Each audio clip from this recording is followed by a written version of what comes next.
Bespoke radio for the masses. Headline edition, July 8, 1947.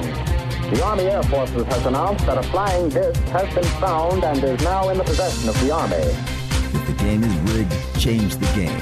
Game changer. I occasionally think how quickly our differences worldwide would vanish if we were facing an alien threat from outside this world. This is Fade to Black with your host, Jimmy Church, on the Game Changer Radio Network and KGRA, the Global Radio Alliance. I need your help to get to the year 1985. You're listening to Fade to Black with Jimmy Church on the Game Changer Network.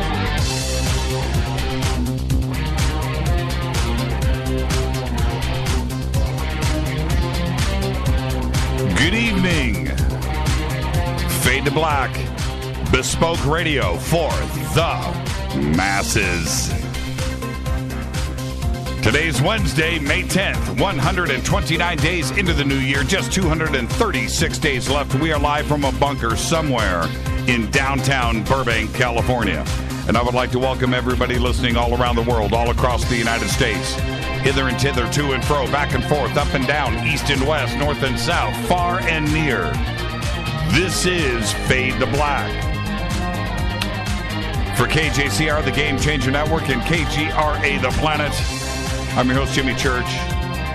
What is cracking, everybody? Let's do this. It's Wednesday. And tonight, our very special guest is author RD Jari. Now, we're going to talk about his new book, and it's part of a series, Battle for Skeptron, the first uncovering. But we're going to do everything else that surrounds this book, which is RD. So we're going to talk about lost civilizations and history and languages and UFOs and Australia and aliens and contact and all of that stuff. And maybe a little, I'm going to talk a little MMA, Jiu-Jitsu, Brazilian style. Gracie. That's right. We're gonna have some fun tonight. Really looking forward to the show.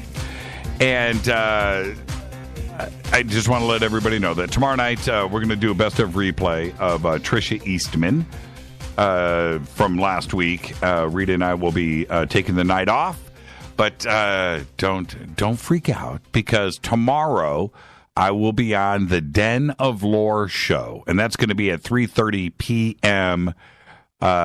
Pacific time live. So we'll get all the links out for that so everybody can go and check it out. But, I'm going to go do the Den of Lore show with Chris, and I cannot wait for that. So, you're going to get your Jimmy fix tomorrow. It's all good. And then Friday, I'm over at Coast with Stephen Greer. Saturday, I'm at Coast with Peter Lavenda. So it's all good. We're just taking off tomorrow night. Okay? Like I said last night, just deal with it. You guys, you'll make it through. Okay? All right? I promise. Follow us on Twitter at JChurchRadio. Simple enough. At JChurchRadio. Hashtag F2B is the sandbox. We don't bite. Come over and hang out with us tonight. Like every other night, we'll do, a couple of thousand tweets tonight. And come over and join in on the conversation. Hashtag F2B. We use Twitter in a different sort of way on this show. It runs real time throughout the show. I have Twitter here, and it's right in front of me, and it's a way to interact and get involved in the conversation. But of course, we have the Spreaker chat room, we have the KGRA chat room, and email. You can email throughout the show, Jimmy@jimmychurchradio.com. Any questions or comments during the show, just use hashtag F2BQ. Look at these. Talk about Twitter. Look at these dancing gifts tonight. Man, you guys are, man. Okay, what is that, 40 or 50 in a row, and they're still coming. Well done, Karen. That is freaky. What movie is that from? Is that from, yeah, I know that movie. Rita and I watched, it's pretty funny, actually. the comedy about the vampires that are roommates. Yeah, it's pretty good movie. That was dude that lived in the basement. Ended up getting burned up, too. Scary. All right. Where am I? Don't forget to subscribe to our podcast. Let's get a couple of things out of the way really quick. We have 2 ways to listen to the archives on the show. Well, we have a few more than that, but 2 basic things. The first is our podcast, where we have over 650 archive shows. You get your apps, Apple, Android, Kindle. Just go to the iTunes store or go to Google and search Fade to Black and download the software, the app right there, whatever your device is that you need. That is only $2 per month. Now, with that, you're going to get the commercials. You're going to get the exact same show that airs live right now. Okay, so next day in the car, driving to work, doing your thing, boom, it's updated immediately after the show. You're going to have the show as it broadcast out live. $2 a month. Simple, right? Or you can become a Fade or Not. Go to our membership area on our website. And there you have 4 different flavors that you can do, right? And if you choose to do that, what you are going to get, well, you can become a Fade or Not for free. You're going to get the bunker cam on Thursday nights, and there you go, and you can call yourself a Fade or Not. But if you want or need downloadable archives, right, so you're not streaming on your phone, you're not tying into the internet, you just want to listen to it whenever you want, right? Okay, there you go. There's your downloadable files, commercial free. Okay, and that's it. It's really cool. Everybody just requested that, so we've got the membership area. You can go all the way up. You get the bunker cam every single night, downloadable files, and then if you go to the Game Changer, you're going to get an autographed hat and a T-shirt. Now, a couple of things. Every month for the members, and there's no purchase required. Just go and become a member in our membership area or subscribe to, whatever you want to do with the archives. And we throw your name in a hat. Once a month, we will do a very cool drawing. And a couple of months ago, we did the Tascam digital recorder. Last month, we did the Studio Dome stereo system. This month, we're doing a full coffee bar, right? So with everything that you need, all the hardware and software that you need for the perfect cup of brew every single day, we're going to give that away this month. So just go and become a member over there. Now, so it's 2 different situations. One is a podcast with apps and software, and the other one is commercial-free downloads. There you go. Also, we posted today the new Fade to Black Contact in the Desert shirt. Rita, get that going in Twitter right now. Show the world. Look at this beautiful shirt, front and back. Rita, show front and back. And I got to tell you, I cannot wait for Contact in the Desert. Now, the only way to get one of these limited edition shirts is to go to Contact in the Desert. We're going to do a few things. A couple of the Fade or Nots are going to come up and ask, yeah, okay. And so we've done that for them. But we're going to be throwing them out to the audience like we do every year. We never did do a T-shirt cannon. That's what we need. We need a T-shirt cannon. Rita, can we get a T-shirt cannon in time for Contact in the Desert? Can you imagine that in the amphitheater? Oh, man. We got to get... Okay, Fade or Nots. Somebody send me some information on a T-shirt cannon. Somebody send me some info on a T-shirt cannon. Rita, we need a T-shirt cannon. We could use it at all the events we go to. We could take some people out. Yeah, we need a T-shirt cannon. Somebody tweet out some T-shirt cannon info. Also, check out all of our sponsors, Life Change Tea, GetTheTea.com, and River Moon Coffee, Studio Dome Speakers, and everybody that advertises on this show. All right, all of the commercials. That's how this show runs. We run with commercials. All right, it's called America. Now, some of the events that we've got coming up, of course, Contact in the Desert is coming up next week. We're going to arrive there. Look at that. Look at those shirts. That's front and back right there. And the only way to get one of these babies is Contact in the Desert. Look at that. Is that cool? Bam! That's what I'm talking about. Those shirts look great.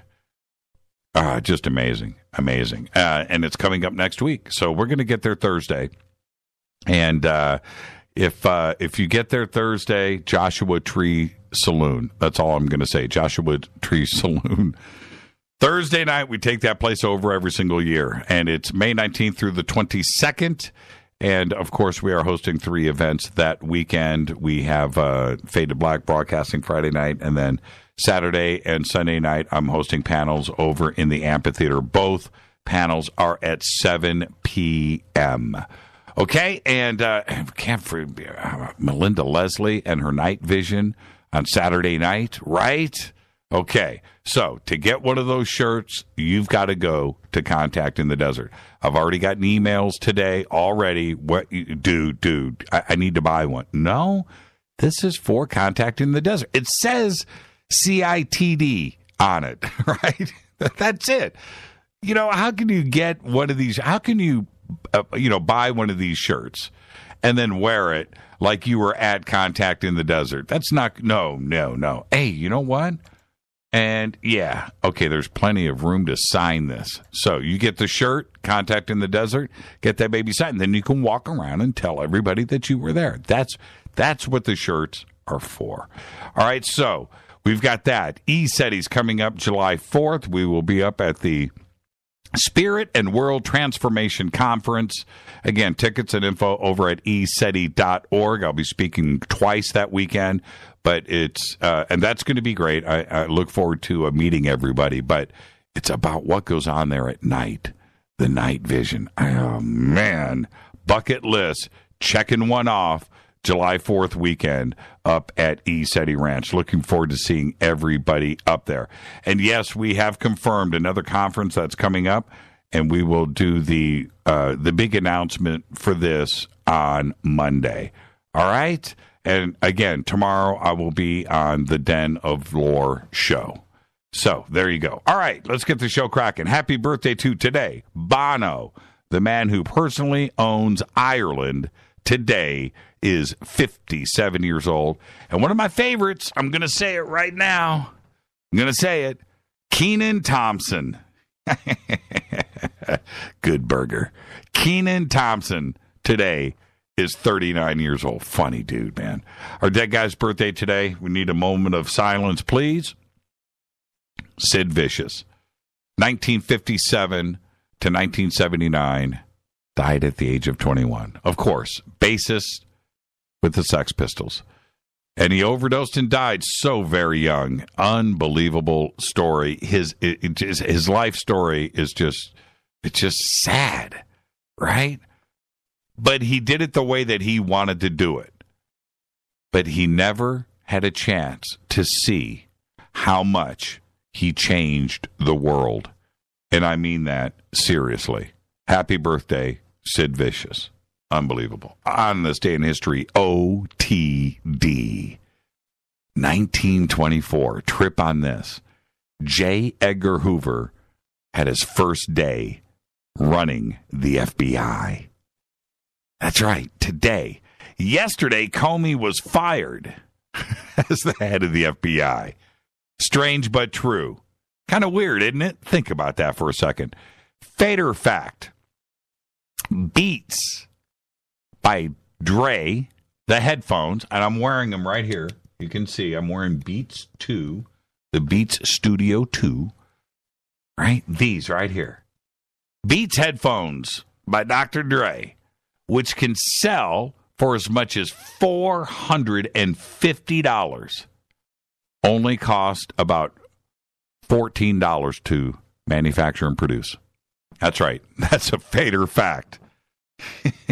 Dr. Dre sold the company to Apple for $3.5 billion. $14 each.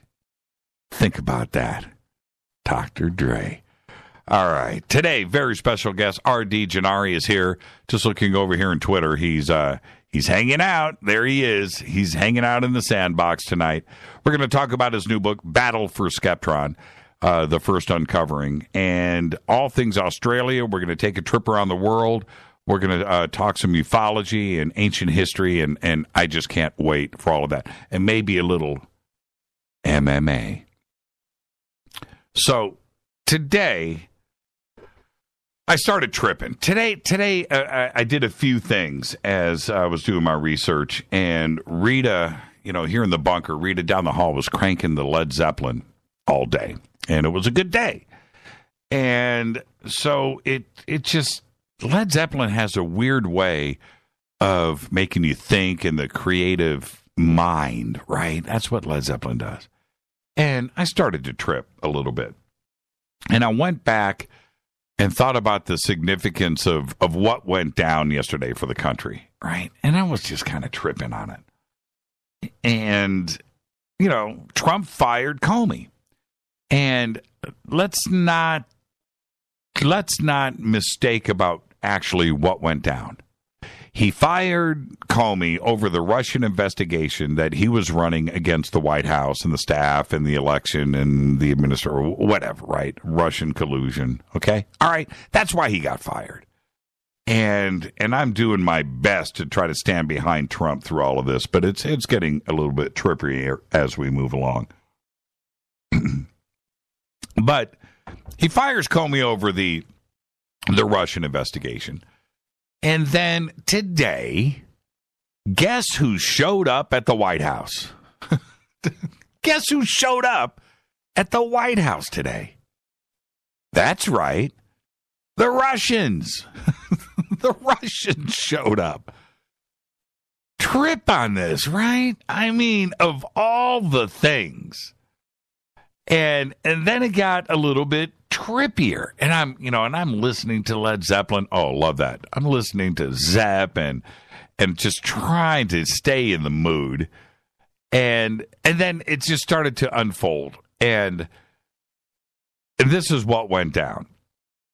And I'm not making any of this up. And like I said, I'm trying my best. I really am. I'm trying my best to be a good boy and support our president. He was elected, and let's get through this mess. I'm not so sure if things can be survived at this point. It just feels weird to me. We're at a crossroads. Maybe not. Maybe everything will just be fine, right? And I'm just being paranoid. But then we have this. The Russians show up in the Oval Office, and the first photos of President Donald Trump's meeting with Russian Foreign Minister Sergei Lavrov to be made public came from the Russian government, not the White House. What? Somebody help me here. I feel like I've taken crazy pills.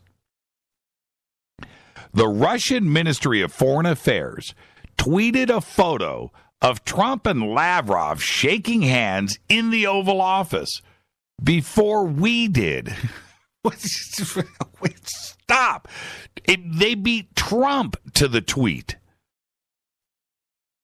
The Russian embassy followed on Twitter. That was after the Russian Ministry of Foreign Affairs. And then the Russian embassy followed that on with a Twitter photo of Trump smiling as, he's sitting there and laughing it up with Sergei Kislyak, Russia's ambassador in Washington.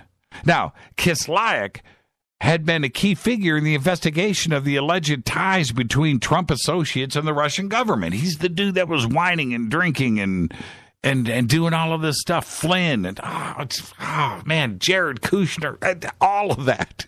He's in the Oval Office shaking hands with Trump. I mean, somebody help me out here.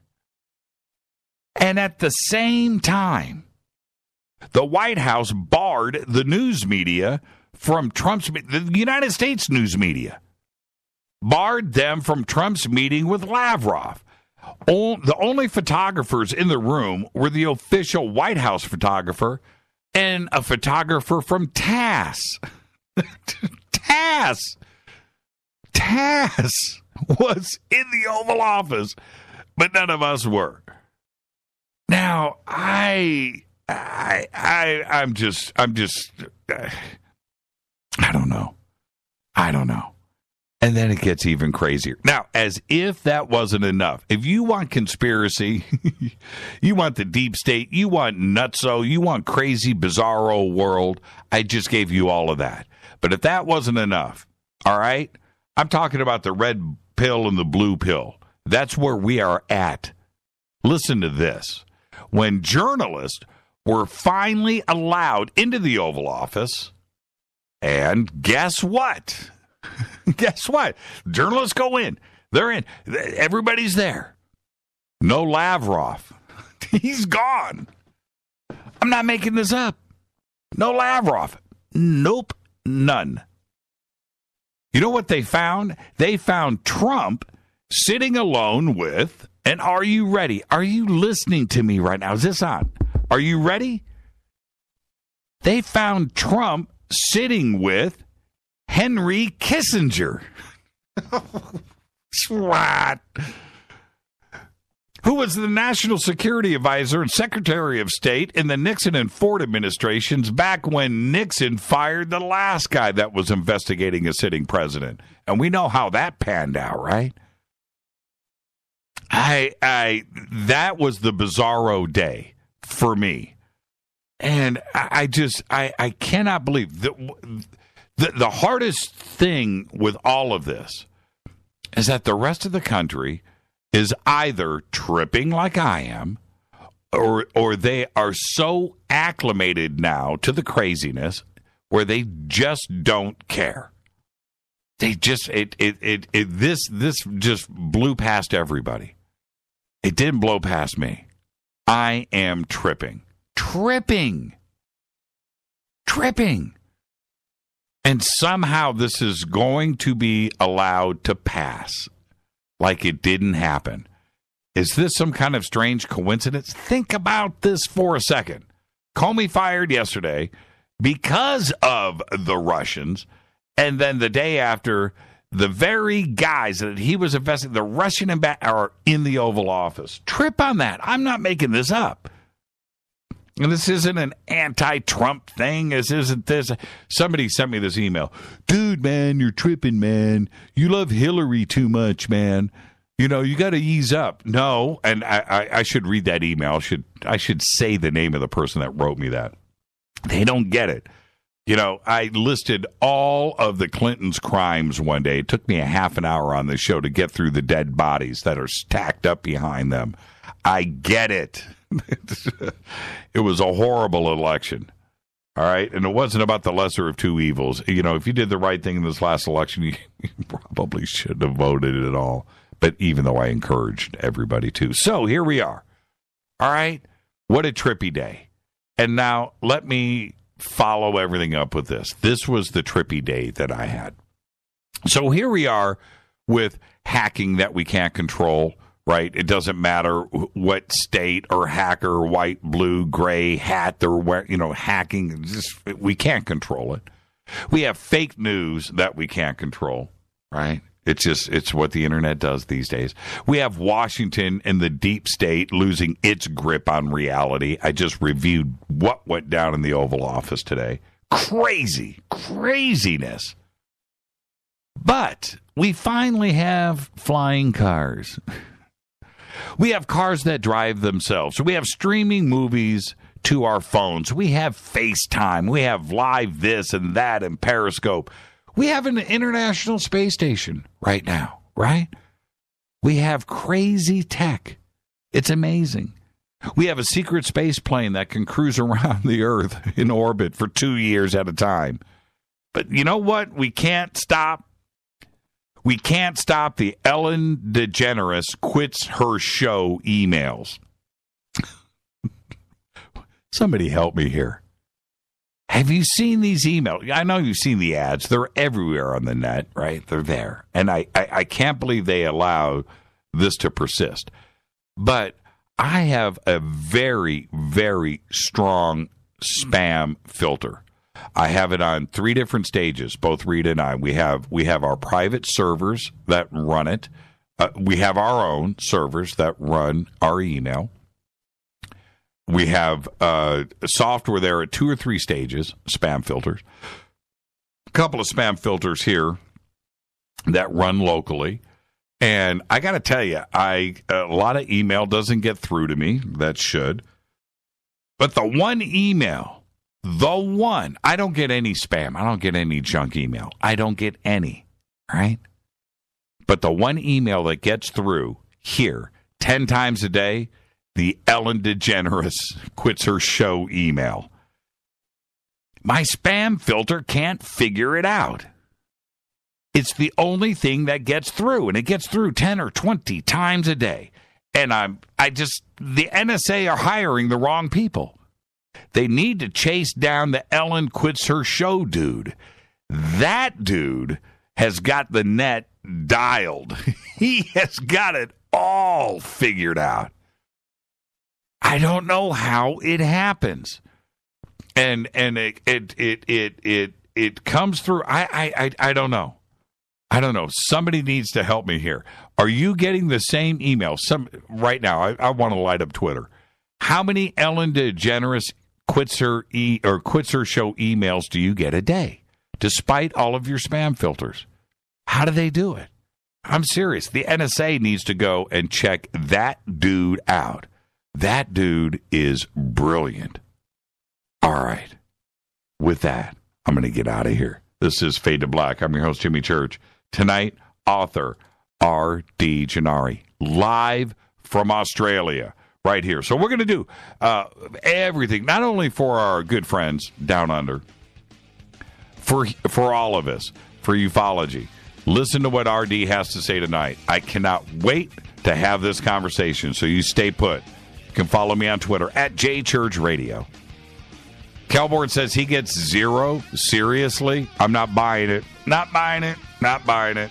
No Ellen emails. Oh, you don't have email. I get it. This is Fade to Black. I'm your host, Jimmy Church. I'll be right back with author RD Jari. Stay right there.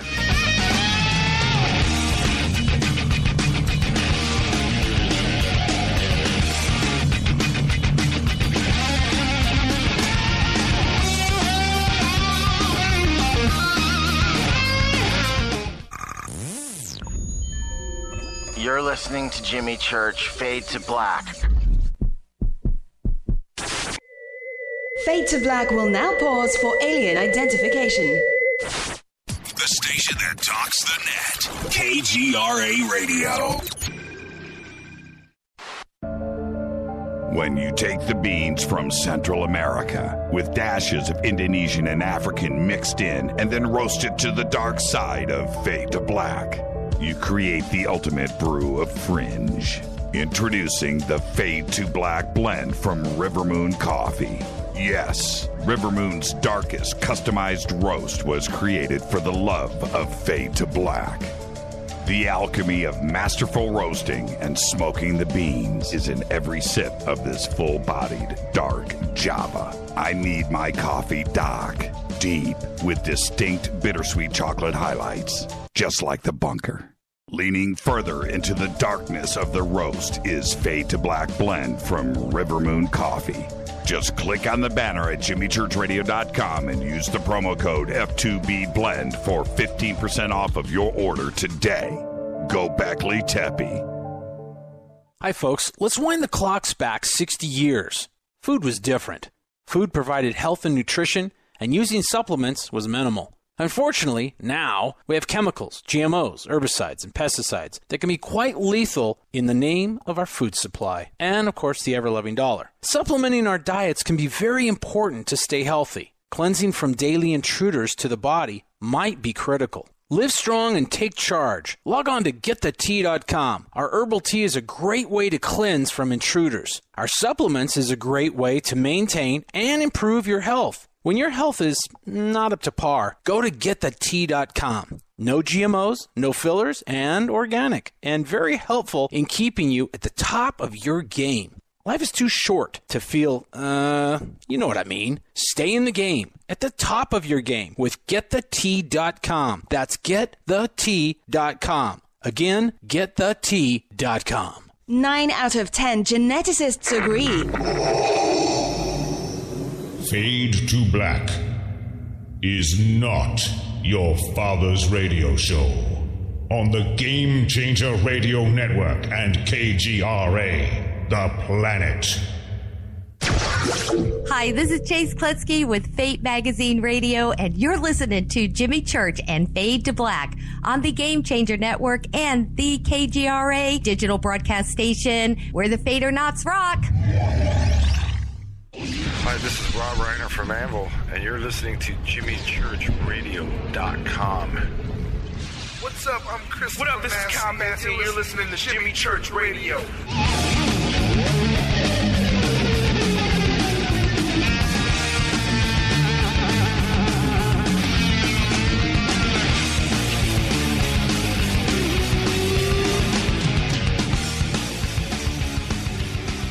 All right, welcome back. Fade to Black. I'm your host, Jimmy Church. Follow me on Twitter at JChurchRadio. You can follow RD. It's at r.d.Gennari on Twitter. He's hanging out in the sandbox. And I want to remind everybody, tomorrow night's going to be a best of replay of the Trisha Eastman show from last week. But I will be on the Den of Lore show tomorrow at 3:30 p.m. Pacific time live. We'll get the links up for that, so don't despair. Okay? All right. RD Jari started his career in writing in 2003 when he scripted a story for a sci-fi concept album titled Jenarium Rise of the New Sun. In April 2007, he began working on what would become the first book of his grand opus, Battle for Skeptron, the first uncovering, which will consist of 4 books in total. Robert drew upon his love of the ancient world and the love of the cosmos to create his geological paradise, Númaria. Now, Gennari has been involved with the Australian Writers' Centre and has been under the mentorship of Cathie Tasker. Robert has also studied under renowned author Robyn Opie Parnell.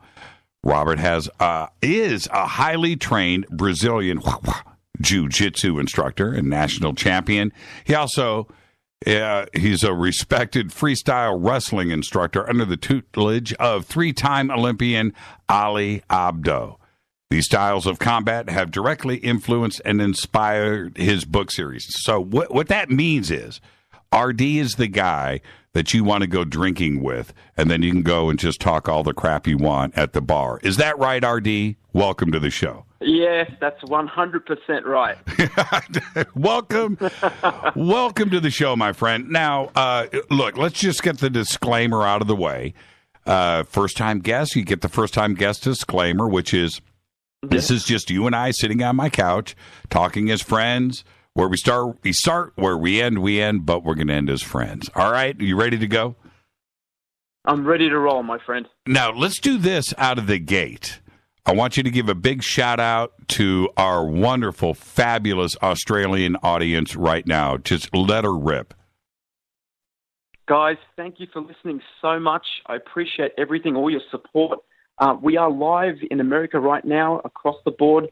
I can't wait to share a side of me that you haven't seen. And a lot of my friends and family and supporters, they have not seen this side of me. So I'm so excited to be here with you, Jimmy. Oh, man. So this is like, what do you call this when you have to sit down an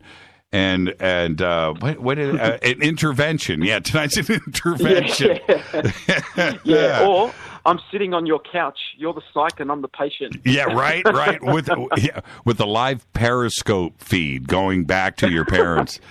Oh, yeah. Okay. The dinner table is going to be interesting later on this month.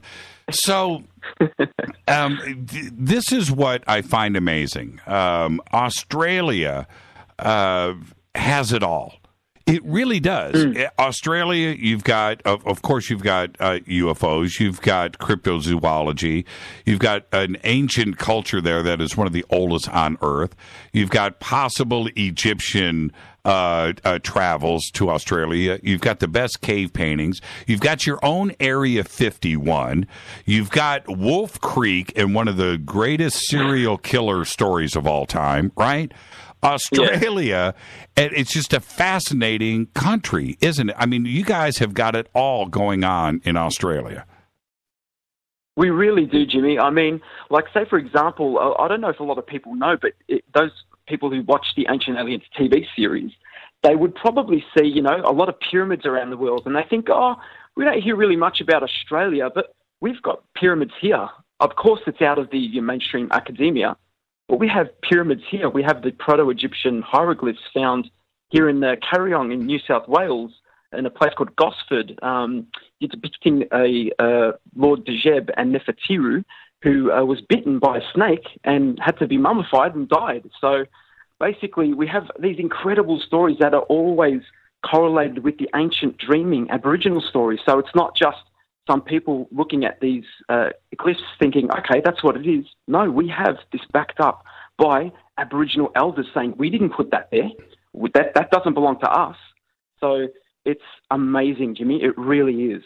And I don't know if you caught this. There's a TV show, a series here in the it's around the world, I guess. I don't know if it's on Showtime or HBO. It's called The Leftovers.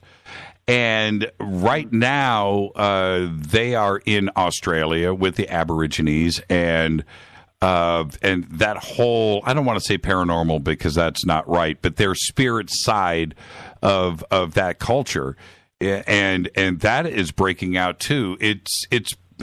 Australia is just a fascinating place. I mean, for me, I can't get enough.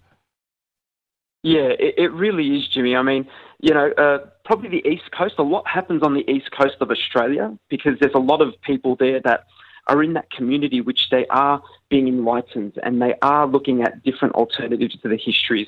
Yes, Captain Cook did arrive in 1788. We get that. He did. There's a lot of evidence for that. It's all good.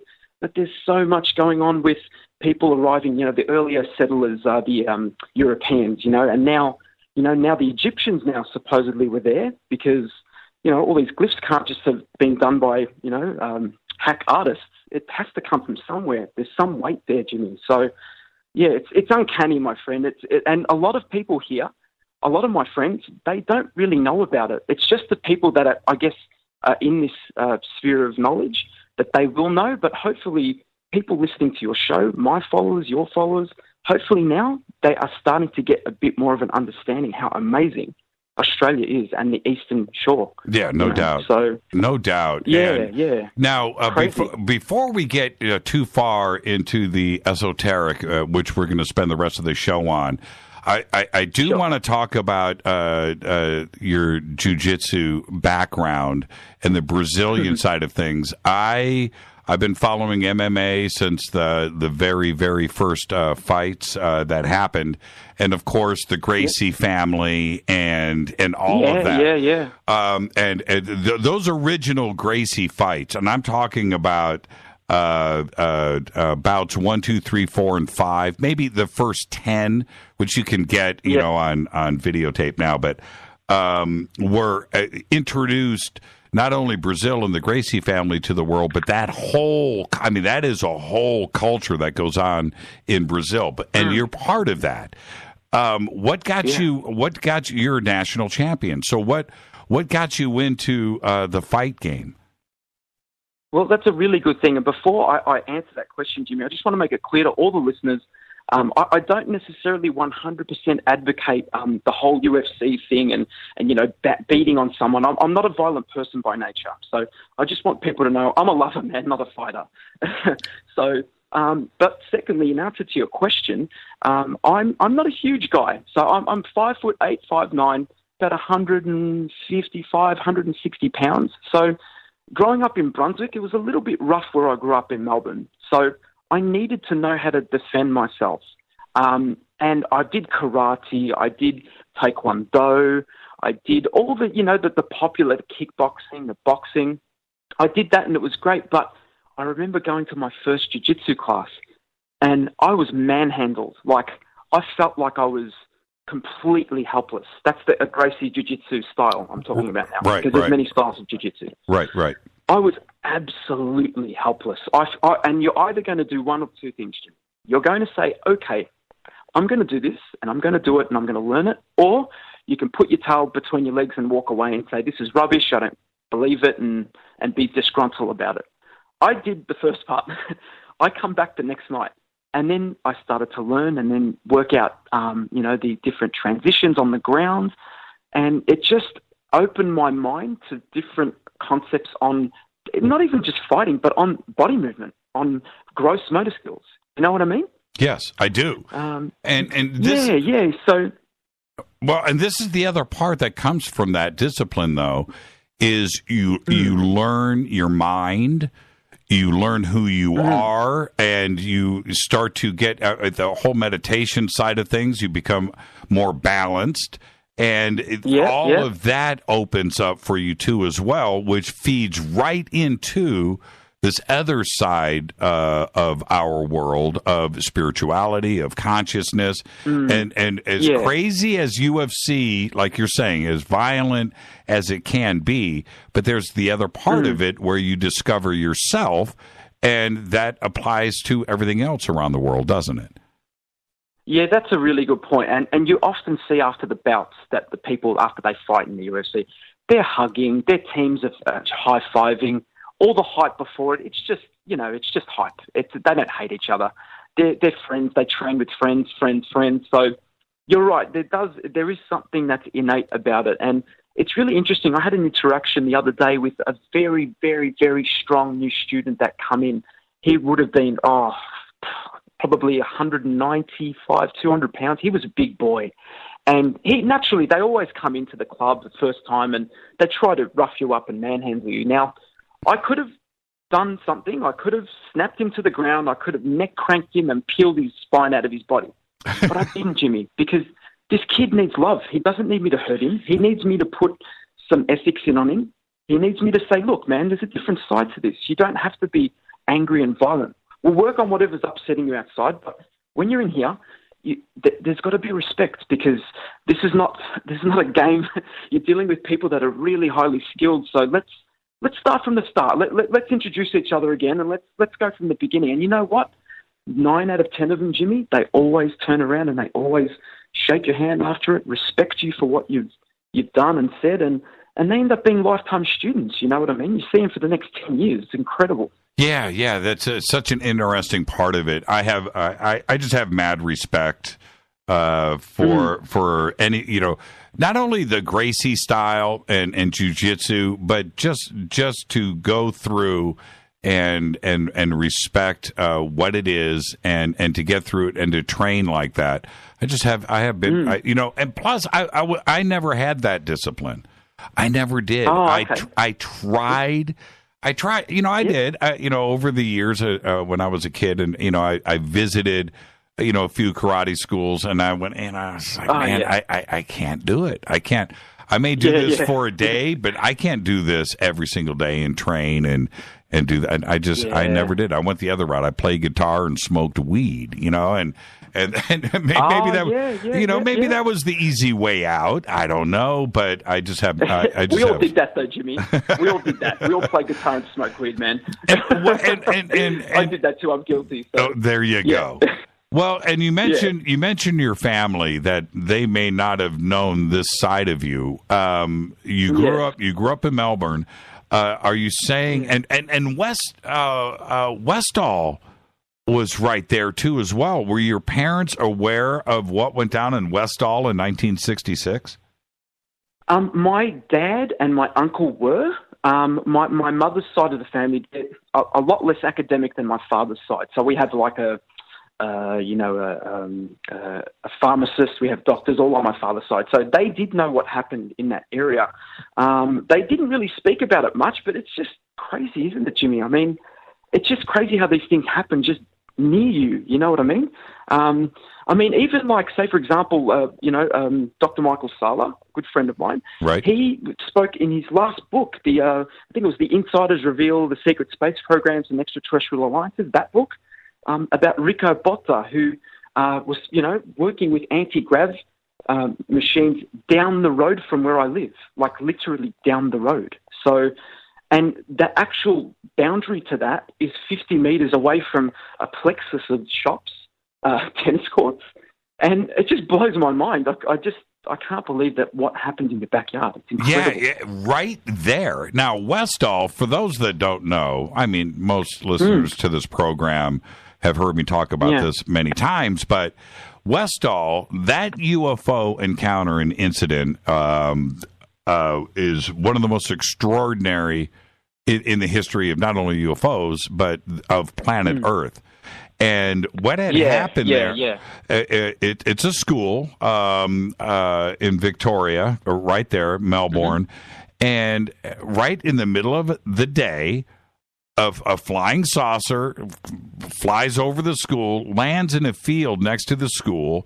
200 students witnessed it, teachers, officials, police, the army's involved, the local television and newspaper. I mean, it was a real incident that happened, and it's right there in downtown Melbourne, you know. And I just have you been over to the school? Have you gone by where this incident took place? Yeah, I have driven by there. It's a place called Clayton South, and it's in Victoria. If people are familiar with the Victoria region in the States, it's the southern kind of little inlet there. So yeah, and I've been past there. It's a little eerie, but a lot of people, Jimmy, now they don't know that happened there and the significance. And as you mentioned, this, if not, was the most significant UFO sighting ever because it was just so overt, so in front of everyone's faces. And oh, man, if that happened now, gee, it'd be over, wouldn't it, Jimmy? Well, and when you hear the students who are now all grown up, right, and they speak about what they witnessed and how they did it, this is from the memory of a child. So therefore, it's not polluted with the adult thoughts, right, and the adult side of things. It's a very innocent way to describe it. They all have the same exact recollection of the incidents. And then there's the adults that were involved, too, as well. But the only way that I can explain it is that it happened the way that everybody has described it.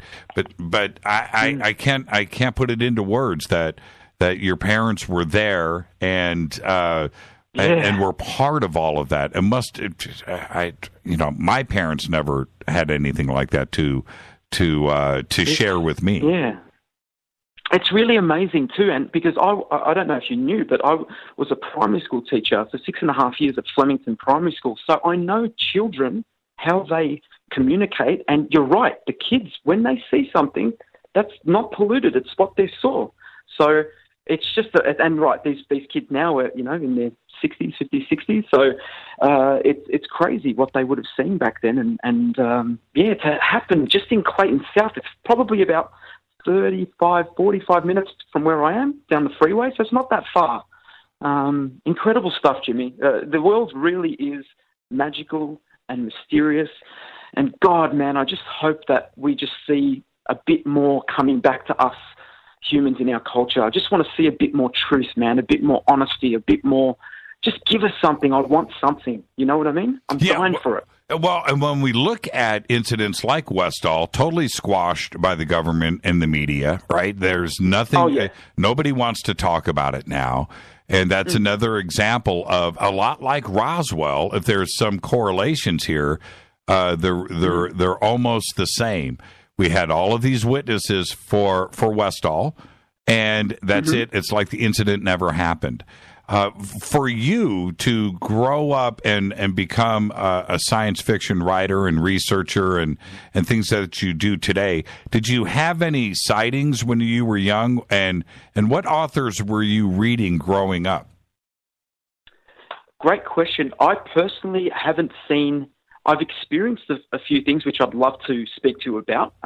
Very personal. I haven't told anyone about them, but I haven't seen anything in the sky or anything that I believe was a UFO or anything like that. However, there are, in a place called Bacchus Marsh, probably about 35 minutes drive from where I am, there are constantly sightings there. And what I should do is I should spend a bit more time down there, in my car, just, undercover, and just sit there and just watch from where these sightings are supposedly happening. In the 1980s, I think it was a very well-to-do family. I think they were the man was a doctor and the wife was a midwife. Anyway, they went to the press with it, and of course they got slandered and slammed. But then all these other people started coming through, European families in the area, in that rural area. They said the same thing. Another family down the road come through, a school come through and said, yeah, we saw that too. It's just, it's a minefield down here when it comes to the UFO sightings. I personally, though, haven't seen anything on my side yet. And what authors did you read growing up when it came to science fiction? Yeah, Arthur C. Clarke, he was the main guy for me. Right. He was just he's the man behind the man. Some of his stuff that I read those years ago, today is so relevant. I mean, him talking about technologies that we are talking about, Dr. Stephen Greer is talking about them now. Mm-hmm. He was a huge one for me. Who else? I read a lot of Tolkien. I know he's not science fiction, but he's fantasy. And what Tolkien did for me, he allowed me to use my own imagination so that when I started looking into ancient aliens, and it wasn't a shock to me, Jimmy. I accepted the information like, oh yeah, I can see how that would be so. Whereas some people there violently oppose it. Oh, you're insane. You don't know what you're talking about. There's no such things as ancient aliens.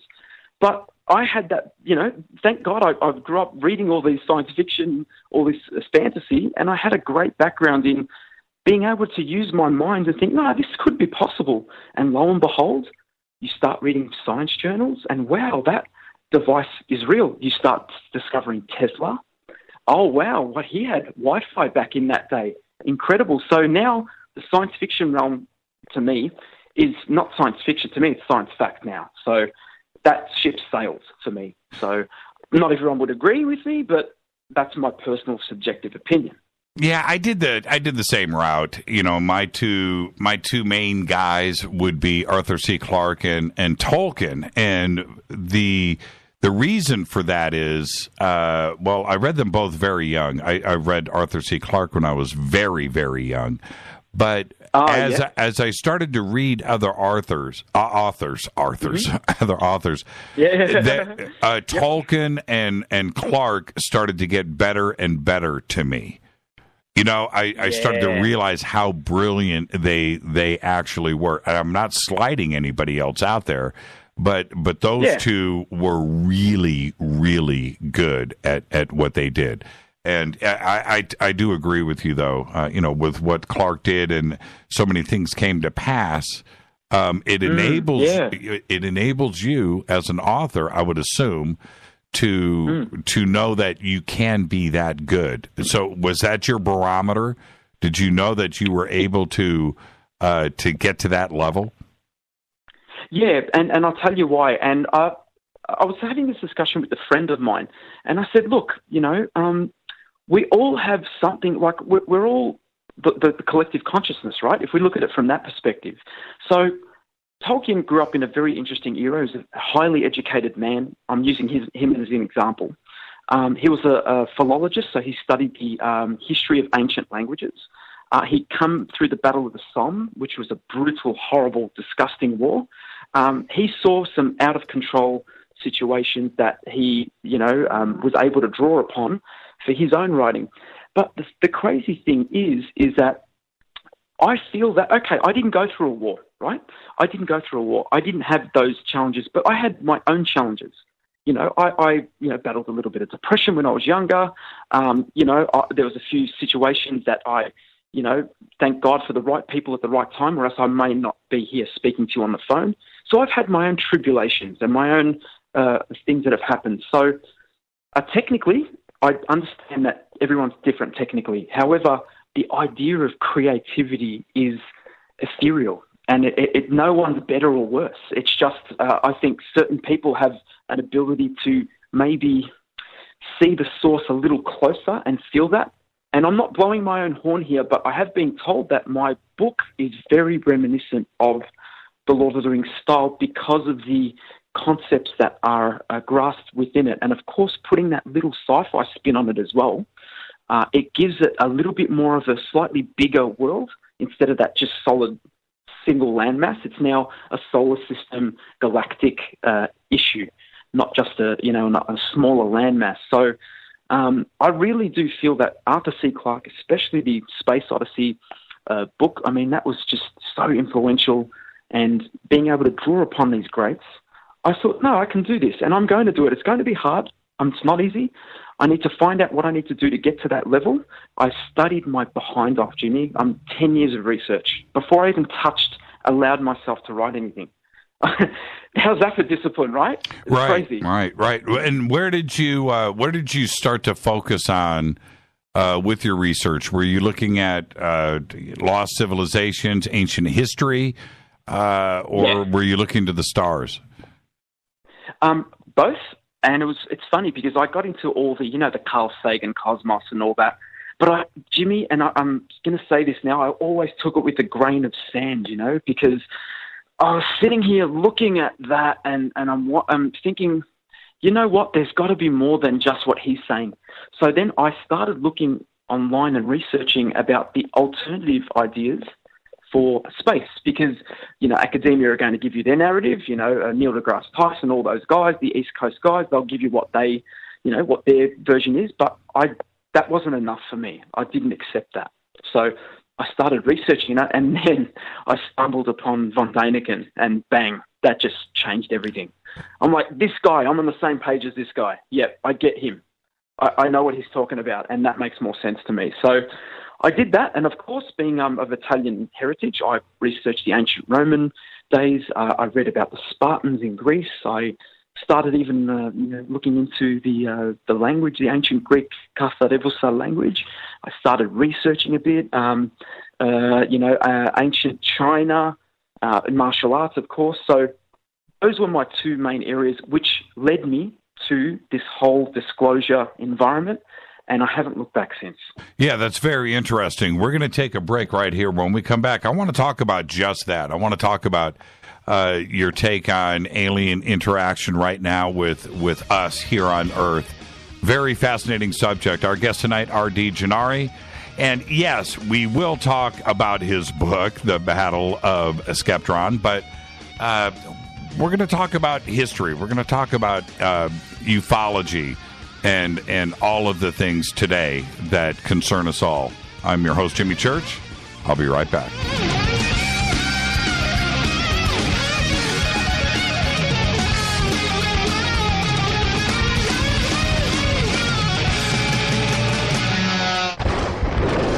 This is Fade to Black with Jimmy Church on the Game Changer Radio Network and KGRA, the Global Radio Alliance. This is KGRA Digital Broadcasting Station, Salt Lake City, Utah, Van Buren, Arkansas. Hello, I'm Kathie, and you're listening to my main man, Jimmy Church, on jimmychurchradio.com. Hi, this is Ray Hobbs here, repping the planet, and you're listening to my good friend, Jimmy Church, Fade to Black, on the Game Changer Network and the KGRA Digital Broadcast Station. This is Toby Kebbell. You're listening to jimmychurchradio.com. Don't hurt me, Jimmy. I'm only little. Hey, I'm Adrian Grenier. And this is Ari Gold. We're the Honey Brothers. Yes. We are of the Honey Brothers. Hey, I'm Adrian Grenier. And I'm Ari Gold. We're the Honey Brothers. And you're listening to Jimmy Church. The Revolution. What's up, Fadernauts? Studio Dome loves Fade to Black and the F2B audience so much that they have put together the ultimate stereo Bluetooth system. They've done it just for you. Man, check this out. The Studio Dome SBB2 stereo system is here. It's featuring two Studio Boombox 2 SBB2 wireless Bluetooth speakers, packed in its own custom hardshell case. This Studio Dome system features the very latest in stereo Bluetooth technology. The 2 full-range boomboxes are in true wireless stereo. You've got to hear this. It's amazing. It's just $129, and use the promo code JCRTWS, and you'll also get free shipping. It's simple. Just go to jimmychurchradio.com, click on the Studio Dome banner. Go Beckley Tepe. I'm getting older and noticing that my body just doesn't work as well as it used to. So I like to keep fit as possible by hitting the gym a few times a week. Recently, I started having a nagging bicep pain, and it got so bad I couldn't even lift the weights. When I was complaining about it to a friend, he told me about Angioprim. He said chelation helps remove toxins, heavy metals, and cholesterol in veins and arteries that may cause blockages. You know, after just 1 week of taking Angioprim, the pain was gone, and now I'm back in the gym full strength. Scientific research proves the active ingredient in Angioprim has superior oral chelation action that helps promote cardiovascular health. So to learn more, go to angioprim.com. That's ANGIOPRIM.com, or talk to a trained consultant. Call Angioprim toll-free at 877-882-7221. You'll feel better with more energy. Call 877-882-7221 or go to the website angioprim.com. This is Micah Hanks of the Gralien Report, and you're listening to Jimmy Church on Fade to Black, across the globe on the Game Changer Radio Network and the one and only KGRA Radio, The Planet.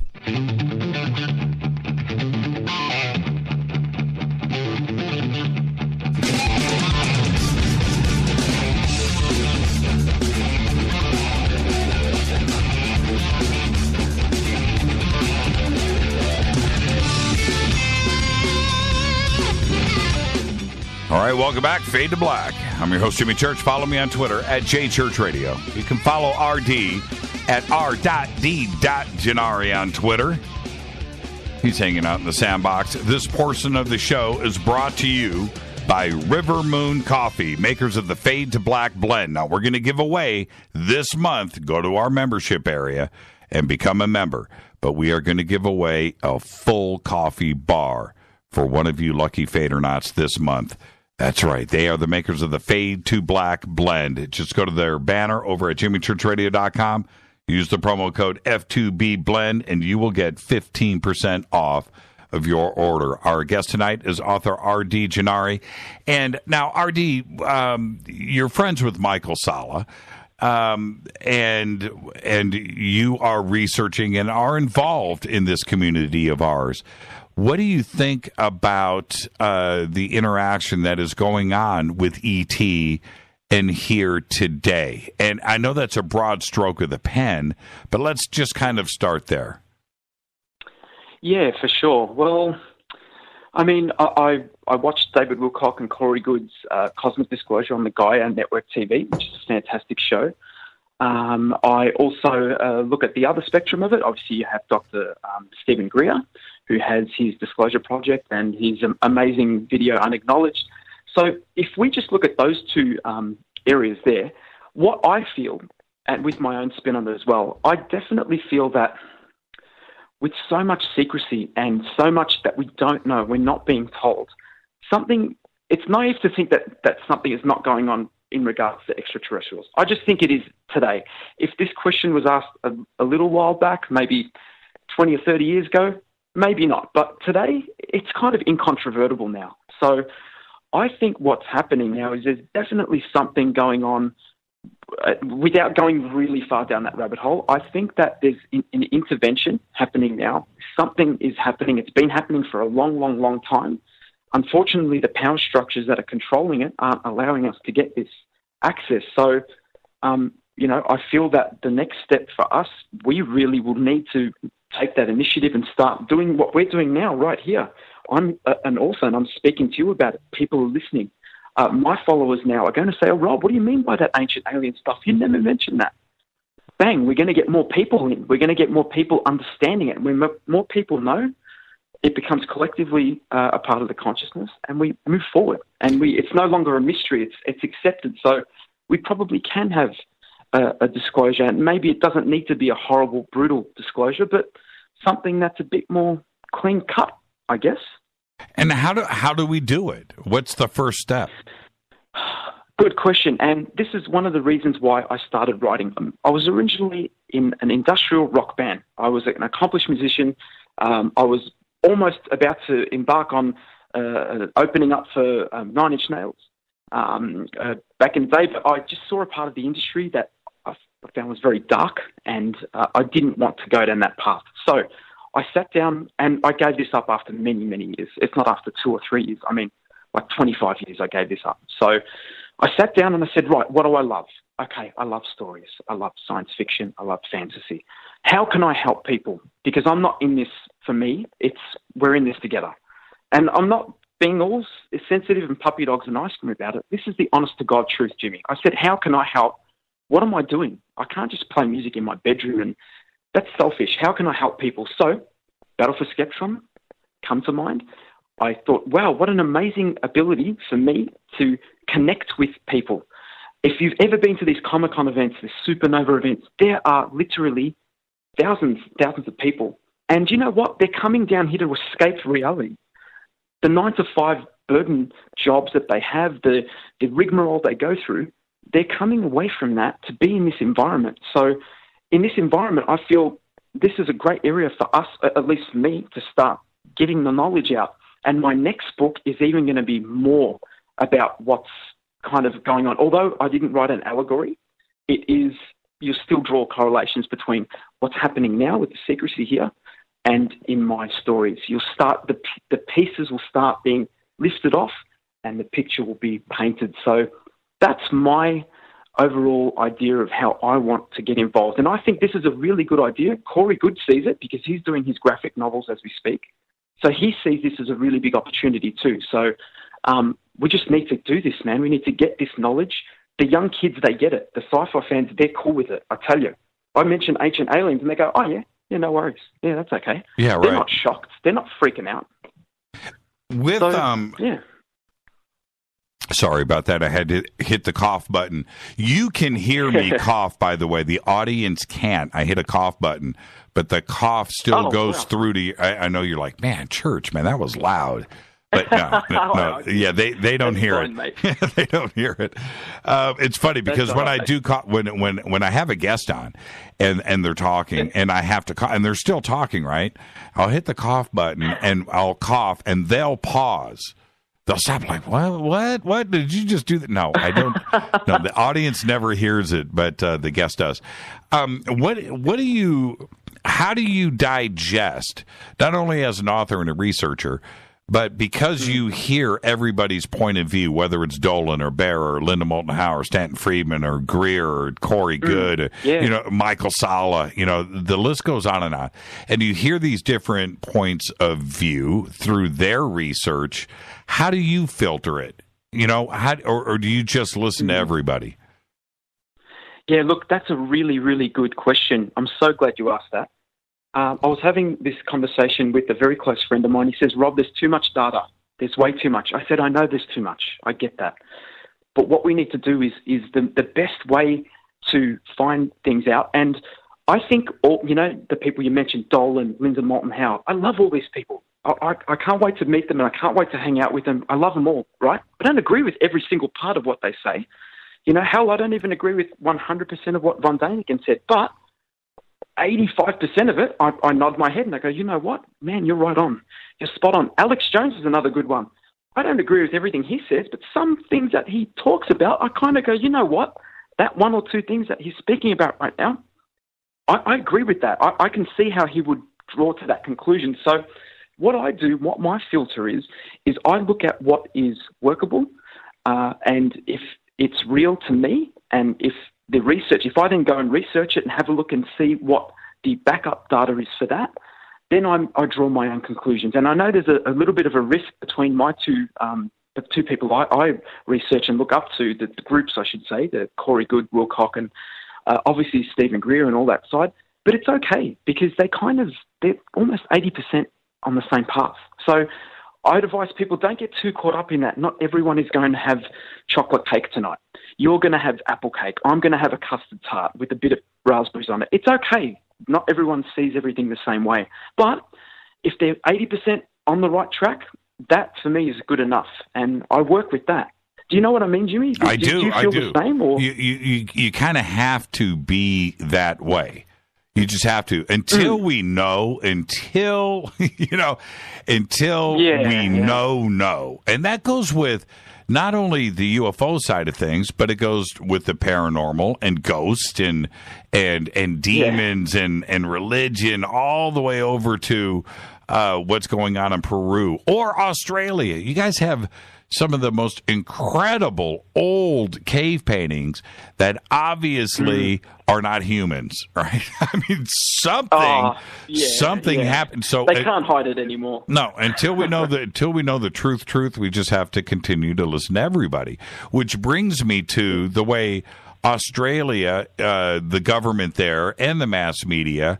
How do they look at the subject of UFOs? We already know how the United States deals with it. How does the Australian government deal with it and mass media? Yeah, definitely. So, look, the Aussie media are very, very, very unique down here. They're very interested if it's got to do with UFOs or got to do with sightings or got to do with extraterrestrials. I mean, I remember watching David Icke. He was on a morning show, and they tore him to shreds. Right. They he told me about that. Tore him to shreds, man. Yeah. Oh my God, I had to turn it off. I couldn't watch it.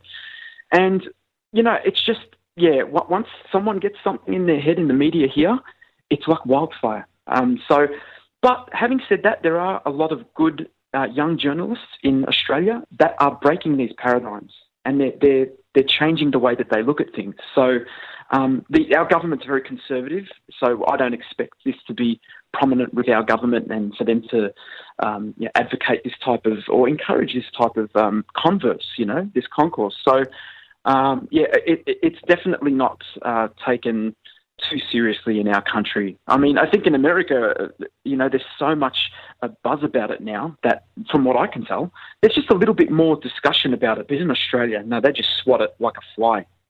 Do you think, and help me understand Australia a bit more, I think that, and certainly my personal perception, is that the Australians themselves, right, the citizens, are cool, open-minded, and a bit rebellious. That's the way I look at it.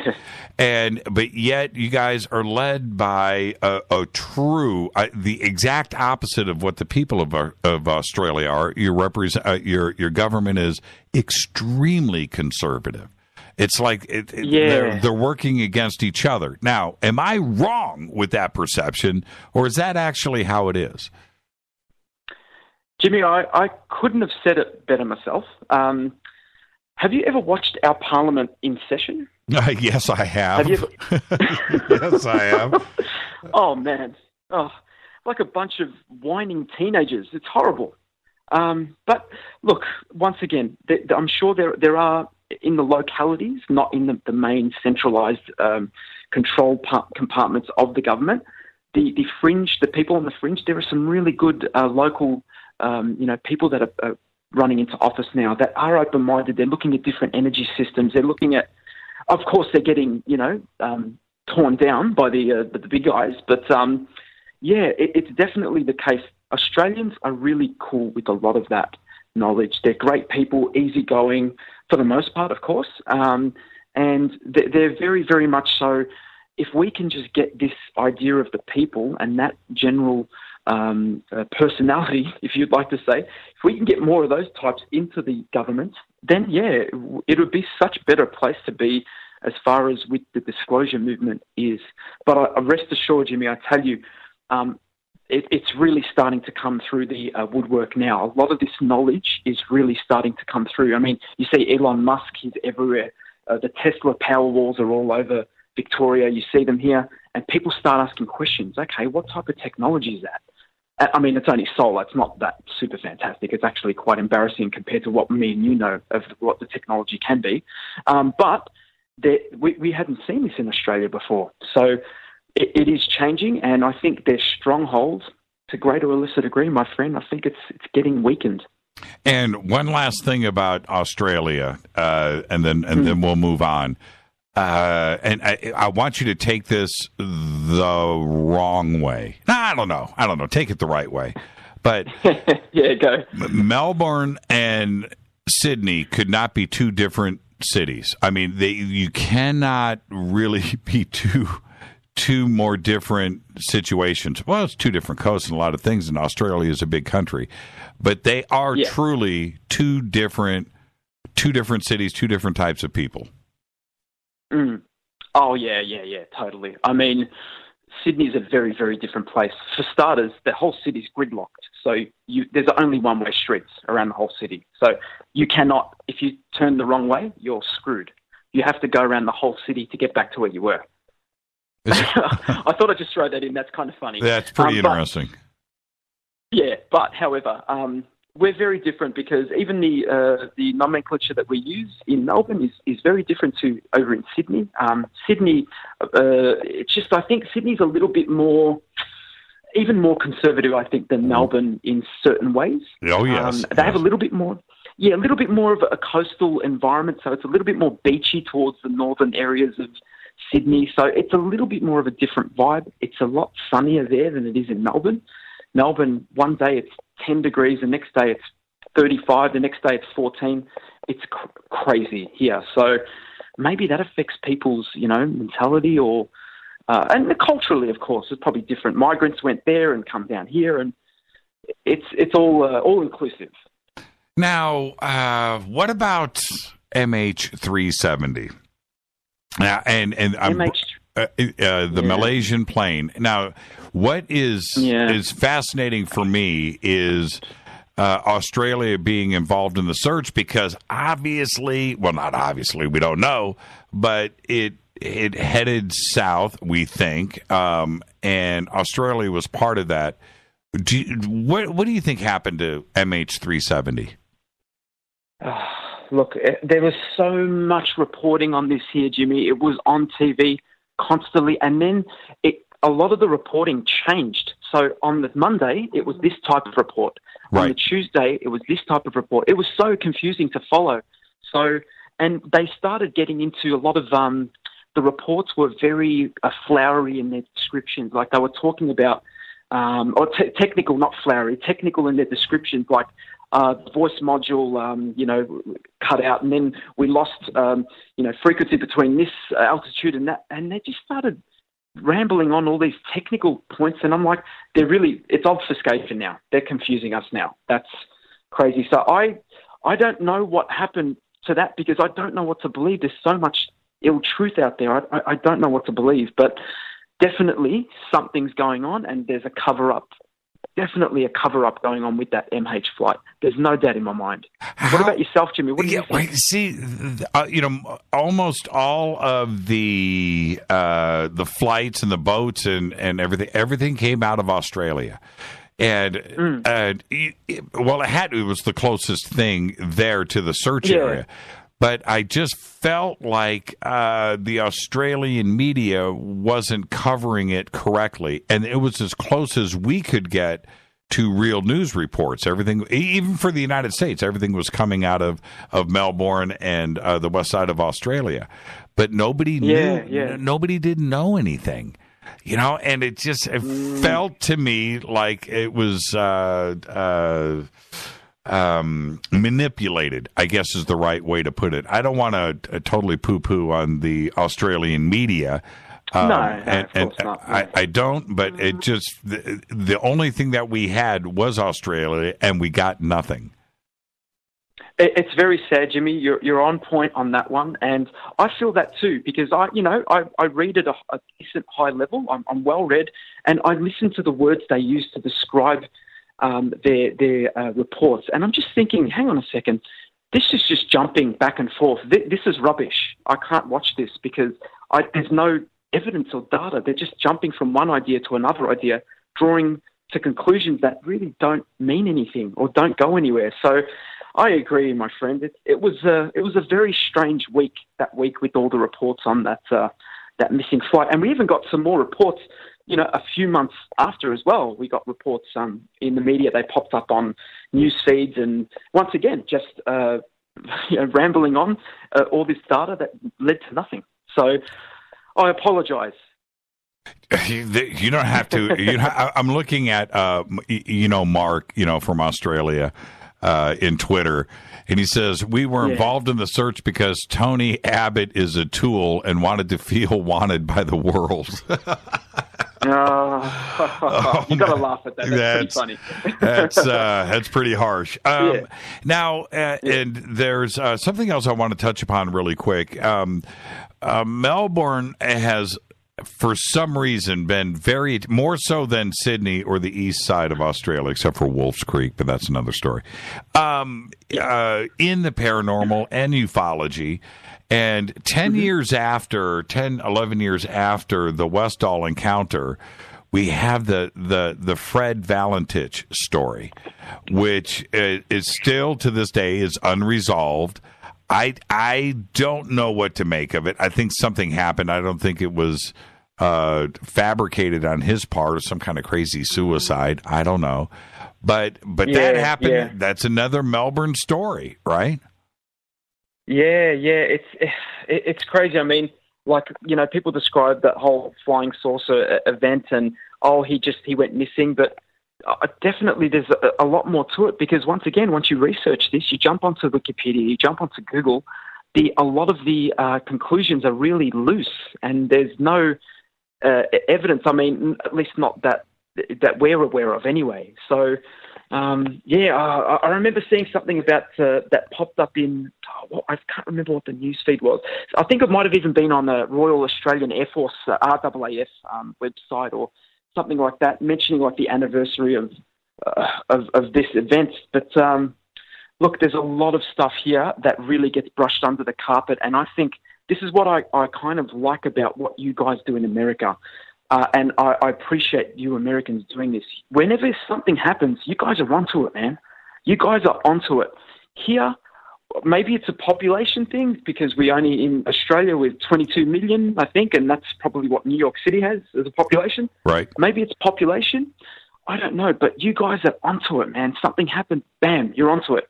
Here, sometimes I don't hear about things for years, and I'm like, wow, that happened down the road? I had no idea. So whoever's brushing it under the carpet, they're doing a damn good job of it, that's for sure.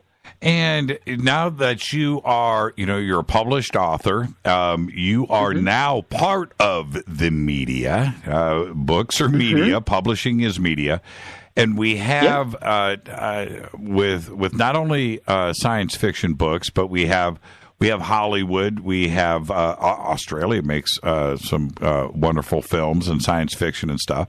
And the UFO subject and the way that it is treated, not only in science fiction novels, but Hollywood, is suggesting that ET is violent and we've got to prep up for this war, right? And now you are part of this media, right? Yeah. Is Hollywood and the publishing side of things treating this the right way, painting this picture for us? Yeah. That's interesting, because I, took on board what Dr. Stephen Greer was talking about the, if they wanted us dead, we would be. Then I took on board, the Corey Goodside and the testimonies and Michael Sala's work with Bill Tompkins, and then I looked at Von Däniken, and then I really did take a lot of time to understand that concept. And I thought to myself, well, what do I want to do? There is, you've got all these doomsday alien attack movies and all the rest of it coming through. So I've taken a little bit of a different path without ruining the story of my book. The extraterrestrials in my book are, because they're not solely just purely evil. However, they are more benevolent than they are evil. There are some evil ones, but it's a very contained and understandable area. But recently, just with Alien Covenant, the new movie that's come out, once again, they're really pushing that kind of, a dangerous ET presence in our world and in our solar system. So they really are getting on that bandwagon. How long is it going to last? I don't know. I don't think people are as gullible as they are or as they were with that type of thing. They watch it more for the entertainment value, I think. But it's going to take people like me, Jimmy, to come through and start not necessarily putting the ethics back in, but saying, hey, hang on a second, let's just take a step back. Let's not freak too many people out. Let's start from a different view of it, and let's go from there. So that's what I've done with Battle for Skeptron, to not make every single alien being, Darth Vader kind of, let's destroy everything that we get our eyes on. Sure, that might be the case with some of the ETs that we know. Well, I don't know. As you said, we just don't know, right? But really, the one thing that resonates with me, okay, so if I'm sitting here in my room, and if really the ETs or negative ETs, if they really wanted us gone, we surely would not be here. There is no doubt in my mind. However, there's different ways to persecute people. You can kill them. You can suppress them. You can do all sorts of ways there's all sorts of ways to suppress and oppress people. You don't have to just end their lives. So it's such a big question, Jimmy, that I fight with every night, and I kind of try to do the best I can with what I've got to give my story a shot in that arena.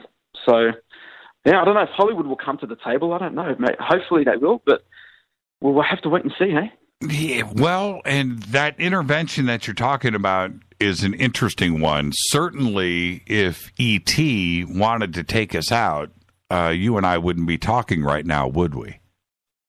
No, that's plain and clear. So, and that's obviously, Dr. Stephen Greer made it very clear that that's, a lot of evidence leads to that. So, however, on the other spectrum, the other compelling evidence where it does go into the other side, how, there's, potential reptilian beings or the pre-Adamites in Antarctica that we can't really wake up, because if they wake up, they'll be really pissed and they'll kill us all.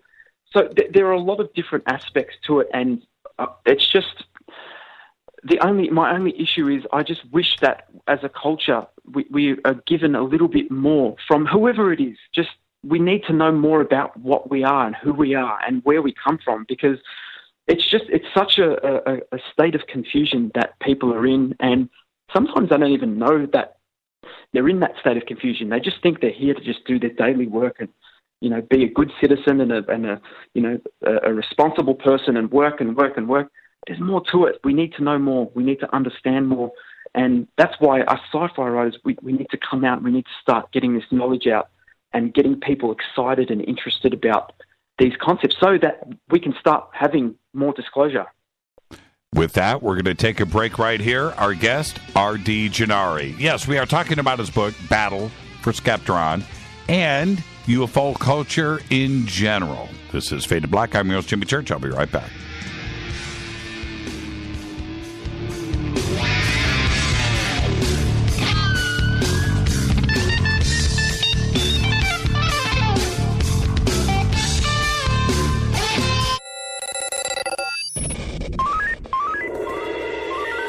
Way out here, we listen to Jimmy Church.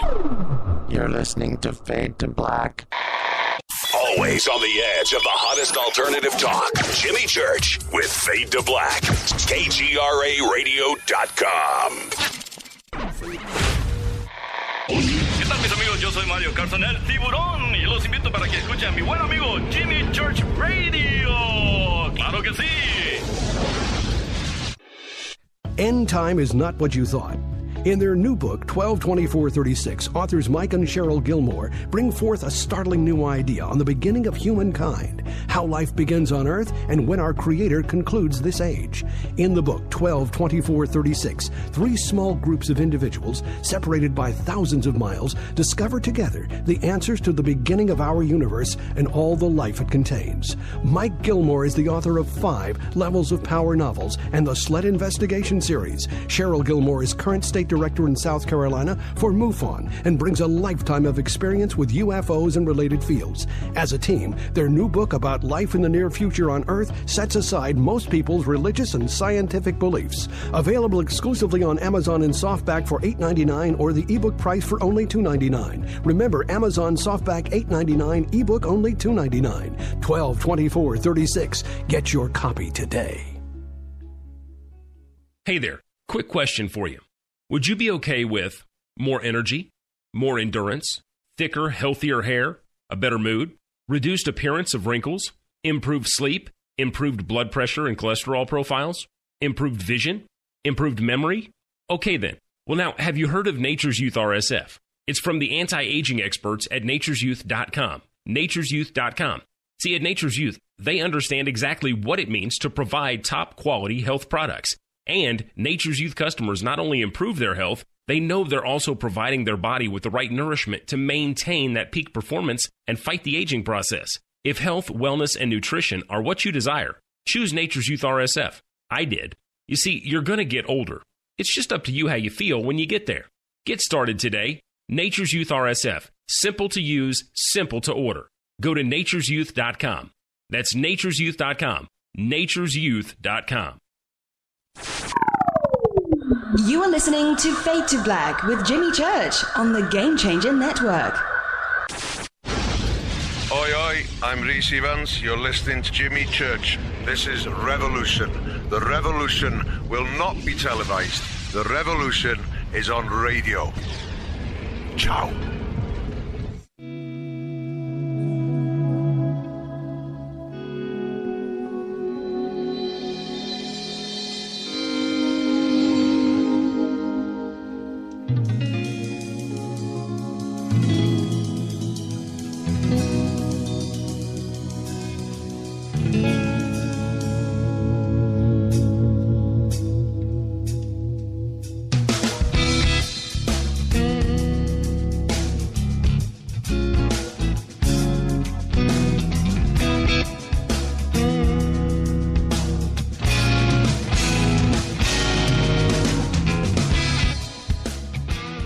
Welcome back, Fade to Black. I'm your host, Jimmy Church. Follow me on Twitter at JChurchRadio. You can follow RD at r.d.Gennari on Twitter. Come and hang out. Hashtag F2B is the sandbox. This portion of the show is brought to you by Life Change Tea.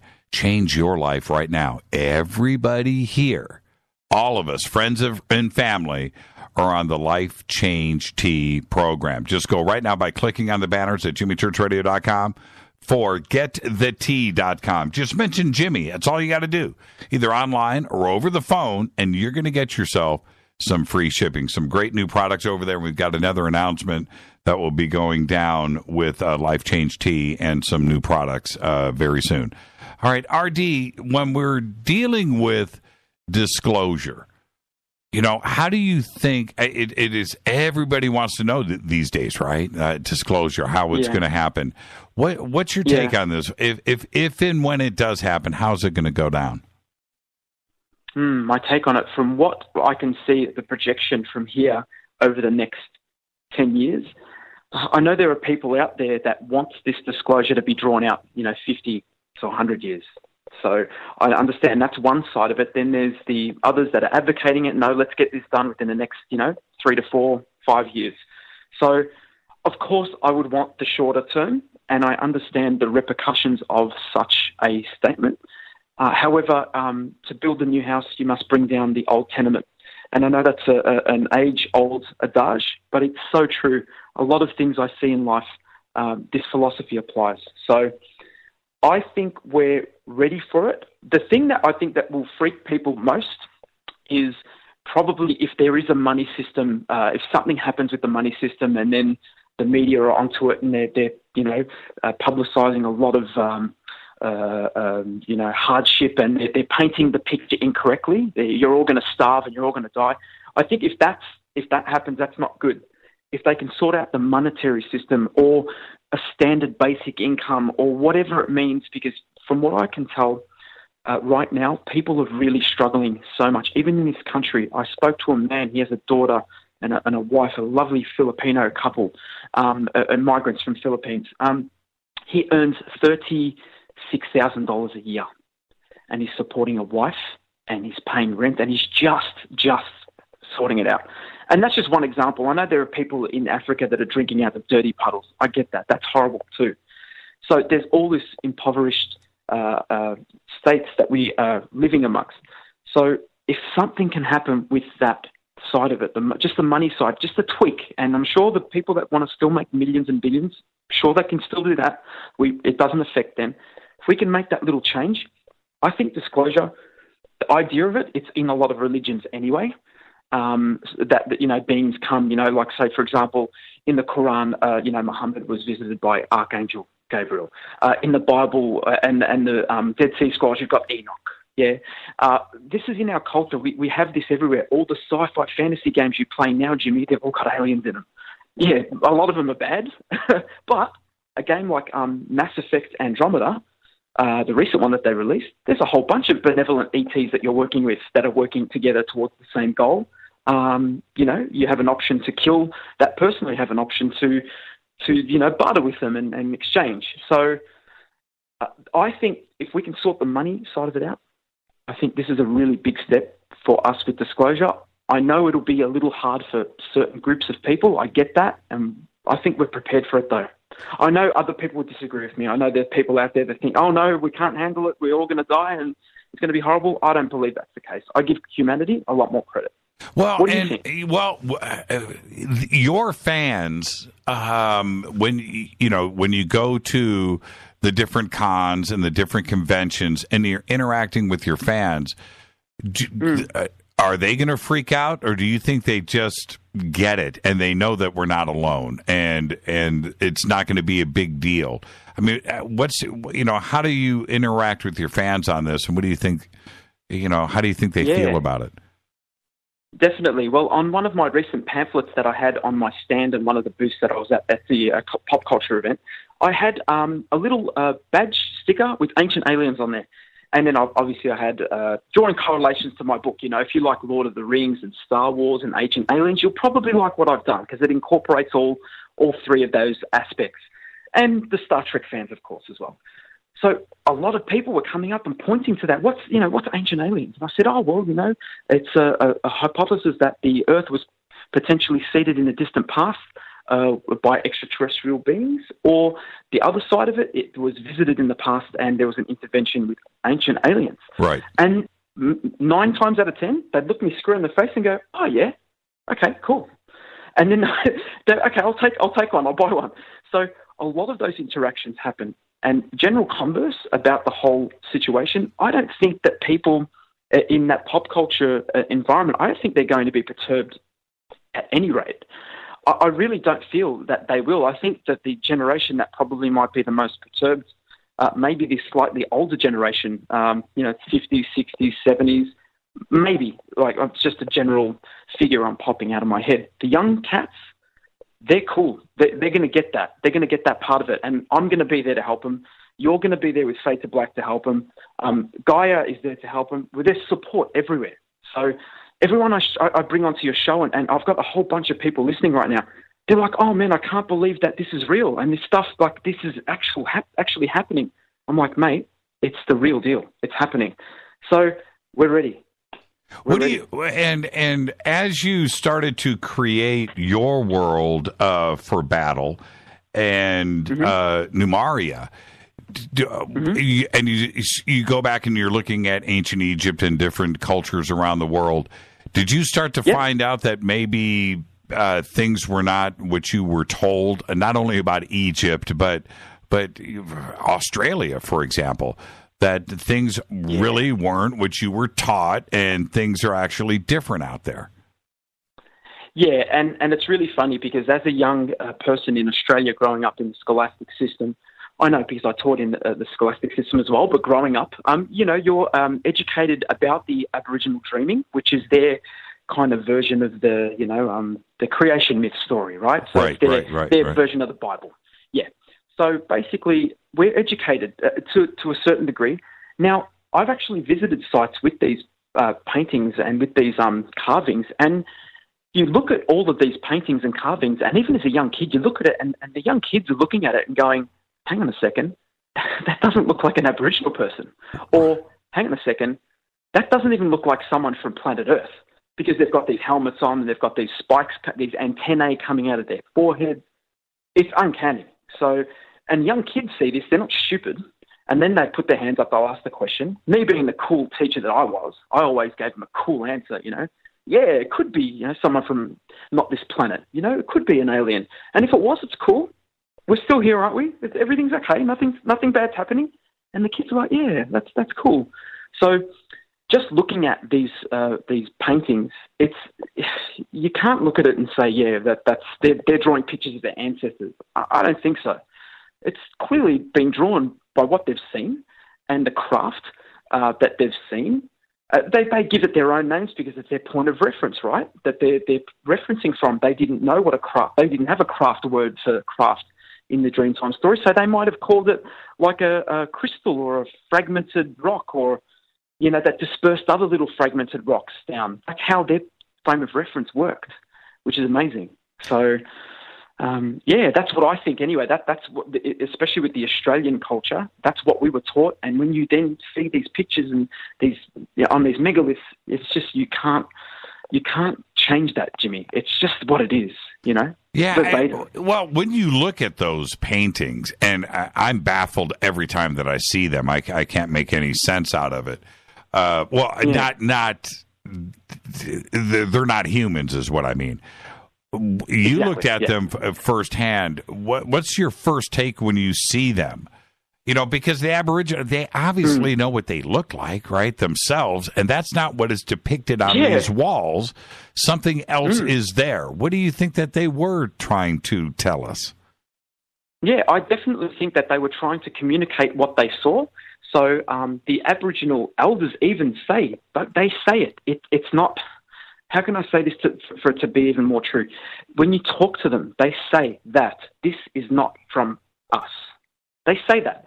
So why would they lie? Why would this whole culture of people, why would they lie about that? Why would they, or draw something that doesn't represent something that they know of? They did draw a lot of native animals, native endemic to the area. Like, I don't know if you knew, but we had only 10,000 years ago, it went extinct. A massive, like Komodo dragon lizard called Megalania. That was 15, 20 meters long. It was a ferocious thing with bacteria in its mouth and everything. Now they depicted all these, accurately. Megafauna. Right, accurately. Yeah. Right. Yeah. So we know that that's what they drew. Okay, that's Megalania. It's accurate. We get it. But then they've got these little beings with little spikes on their heads and helmets and it's kind of, I don't know. I ain't buying it. You know what I mean? I'm not buying the fact that, that's their elder leader and that, I don't get it. I don't buy it. Yeah. They can paint a cow, right? Looks like a cow. Yeah. But they can't paint themselves. It just doesn't make. Yeah. And what do you? No brainer. Yeah, none at all. Let's shift over to Giza and the Great Pyramids. You're a studier of culture and ancient history. Who do you think built the pyramids? Well, there's a lot of evidence pointing towards the pre-Adamites right now. If we're looking at that race that came from Meldic, the planet Meldic, the exploded planet, and they sought Earth as a refuge, Antarctica to be exact, and then they progressed through. So only because when you start looking at the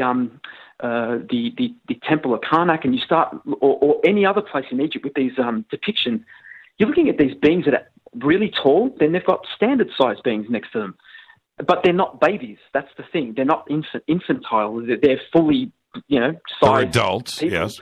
Mm-hmm. Yeah, fully sized people, fully sized adults. And then you kind of scratch your head, and then you see a lot of the depictions from, Corey Good and Sala and all those guys of the pre-Adamites with the big bellies and the deformed heads. And I read David Hatcher Childress's book, Cranial Deformation, and understand what dolichocephalic is versus the brachiocephalic skulls. So it really fits. Especially if you start looking at the physical construction of that pyramid, it's such a big, colossal job that a lot of people don't really have a lot of answers for today. So as far as construction is concerned, so something must have happened there a while back, and I don't believe it was 6,000 years ago. I believe it was a lot further back. Graham Hancock will admit that as well. He's done a lot of research in the area. Robert Bouval, he's amazing in that area. So there's a lot of evidence, and I know it's really pissing people off in the, the Egyptology area, and Dr. Hawass and all those guys. I know they're getting very upset by it because we're all starting to come out of the woodwork now and starting to go, hey, that's not what you're saying it is. So that's my spin on it anyway, Jimmy. That's my opinion. Yeah, well, you're spot on. And you know what's exciting for me is everybody that you just named right now, well, except for Hawass, are going to be on my panel next week at Contact in the Desert. I'm going to have Hancock. I've got Baval, Robert Schock, Andrew Collins, Brian Forrester, right? And I'm going to be, I've interviewed them all before, but I will be able to present these exact questions to them. And I know that I know that they're rocking the boat, but the point is that they are raising the questions that need to be asked because nobody else, academia, they are avoiding these subjects, which now I think for all of us are glaringly clear. Did you use the elements of what they are presenting for your own Númaria and how you created it? I mean, I can only imagine being able to create in fiction and tap into all of these great minds out there like Baval and Hancock and Schock, and then you are able to go and create your own thing. Is that what you did? Yeah, definitely. And it was so hard not to do that. You know what I mean? It only led me to doing the research. You know, Graham Hancock, and even he's written some fiction books which are phenomenal as well. Yes, he has. There's one that Magician of the Gods or Magic of the Gods. It was. Well, Magician is incredible. That's his new book. You're referring to the book he did about the Mexican Revolution. That's the one. That's the one. You know which one I'm talking about, yes, right? I do. I have it. Yes. Incredible book. And these guys have been such a huge resource, and I've thanked them in my credits on my book because their research is very very well done. It's not, some people say it's sloppy research. It's not sloppy. It's actually very well researched because they're not just looking at one aspect, and that might just be purely the geological record. Like Hancock says, we can't just look at that. We need to look at, the cultural background. We need to look at the spirituality associated with these cultures. We can't just take physically looking at rocks. It's not good enough. The dating is not necessarily, it keeps changing. It's not enough. So, yeah, those boys were hugely influential in me shaping it so that when the ancient alien guys and all the people that read my book, they're going to be sitting back going, oh, yeah, here we go. Yep, I get this guy. He's done it.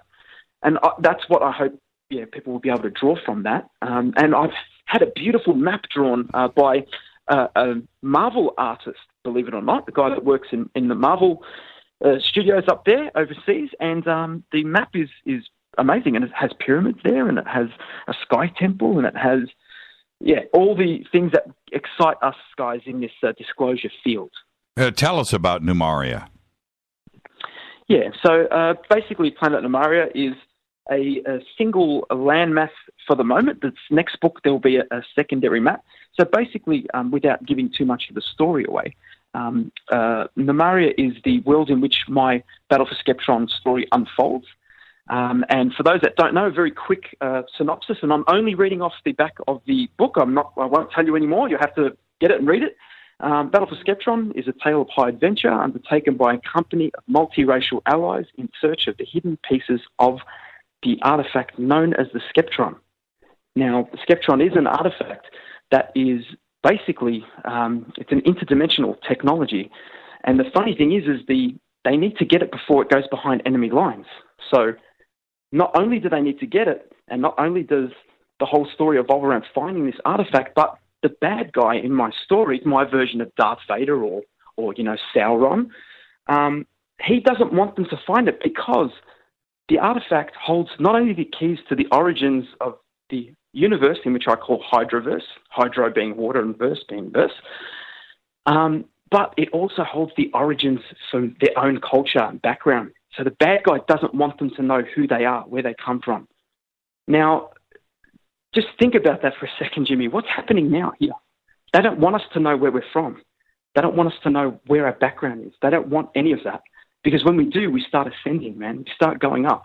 We start changing things. So this book, it really does open that question, and it isn't written in a way that it's very hard to read it. A good 10-year-old boy, girl, student will be able to read through this book. It's easy to read. So the whole point of it is to get this data so that people start asking questions. They read the back of the credits. Okay, who's Robert Bouval? Who's David Hatcher-Childress? Who's Von Däniken? All right, they start researching it. This is the thing. This is the beautiful thing about it. Right. Does Australia, Jason is posting this in real time here in Twitter, following along with the conversation. And he wants to know, does Australia have its own version of Göbekli Tepe, a bona fide structure that is dated back further than it should be, and certainly maybe even Ice Age or pre-Ice Age? Yeah, well, interesting you mentioned that. There's two gentlemen, Stephen and Evan Strong, and they do a lot of work here in the east coast of Australia. And we have our own Stonehenge here, believe it or not. We actually have a few of them, not just one, which is mind-blowing. But what they've done, one of the original Stonehenges here, the blocks have been, destroyed. They've been bulldozed over, and they've been covered, Jimmy, with topsoil. And then the foliage grows over it. You don't know what's there. But these two boys, Evan and Stephen Strong, are excavating. And these megaliths, they go back, we don't even know yet because they haven't been able to do the proper dating on them, but they go back really far, like maybe even more than 20,000 years, So we don't know yet. But, in answer to the question there, they need to research that. And if you just go to Google and you type in Australian Stonehenge, you'll get all the information on that. It doesn't look exactly like Stonehenge, but it's got a slightly different orientation, and it leads to another path, and then there's another circle. But it's incredible. And once again, it's all admissed by the Aboriginal elders. They say, there was these things, these structures that were in the past. We didn't necessarily make them, but just incredible information. So, research it. Look into it. It's good. I'm looking at one here. What is going on here? Whereabouts is it? This one is in Mullumbimby. Yep. That's crazy, man. Oh, it's crazy, mate. It's really crazy because, I tell you now, a lot of incredible research will be done in Australia. Mark my words. Mark my words, Jimmy. This continent is untouched. We don't even know the second part of what our continent has to offer. And a lot of the kind of progressive archaeopaleontologists, they're starting to come out and starting to really put the hours in, and we get people from overseas. Don't be surprised if, Australia turns into the next, Egypt or the next, because there's so much going on here that we don't know. Don't forget, too, we can't always just purely blame 100% the media or the government. You've got to understand, Australia, we all live around the border of the edge of Australia. No one really lives in the centre. No one lives there. You can't even, there's certain parts you can't even access by road. You have to get flown in. Right. Yeah. So what's in the centre, man? What's on the, what's in central, north of Coober Pedy, 900 miles, which Coober Pedy is just a very popular place where they do a lot of filming, and Pitch Black, the Vin Diesel movie, was filmed out that way back in 2000 or something, or earlier than that. What's there? We don't know. There's the regions of the Blue Mountains. We have no idea what's there because we don't. It's not accessed. So, mark my words, Jimmy. Australia will be put on the map for all research. So, all you guys that want to do some research and come down, there's a lot of research to be done, and there's a lot of resources here. Have you been to the Mullumbimby? I haven't personally been to Mullumbimby myself. I've done a little bit of research on it a few years back. Really interesting area, and of course you probably know, or you may or may not know, the Aboriginal tribes. There's many different tribes and different aspects of that culture that to access certain areas, you have to get permission by the elders. So you can't just go there. So certain areas are sacred and protected, and God knows what is around Mullumbimby, because obviously that's a sacred site as well.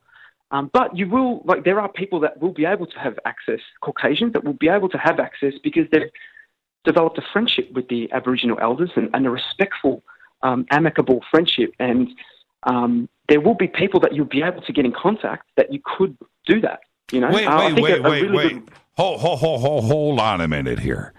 Did you just suggest that if you are Caucasian, you can't go? It's more so. Obviously, well, that's what you said. I mean, that's what you said.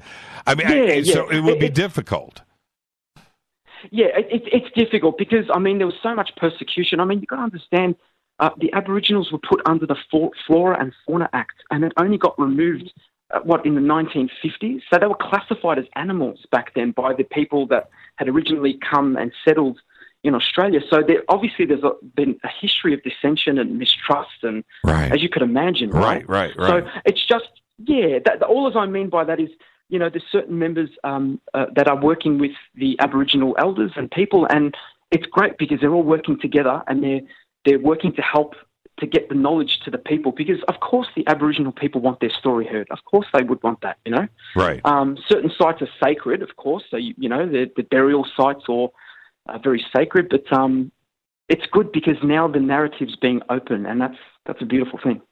This because what I'm looking at here in Mullumbimby is it's a hilltop. It's large, completely leveled off. So and it's very old. I can't get an age here. I've had some different dates here thrown at me in a couple of different articles, but to the dawn of man, let's just state that, right? Very old. But this mountaintop has been leveled off. Think maybe like Nazca, how the mountaintop is leveled off. And there's two stone circles here, one on each side of the mountaintop, with a trail of stones that is connecting the two of them. Unbelievable to look at. Absolutely incredible.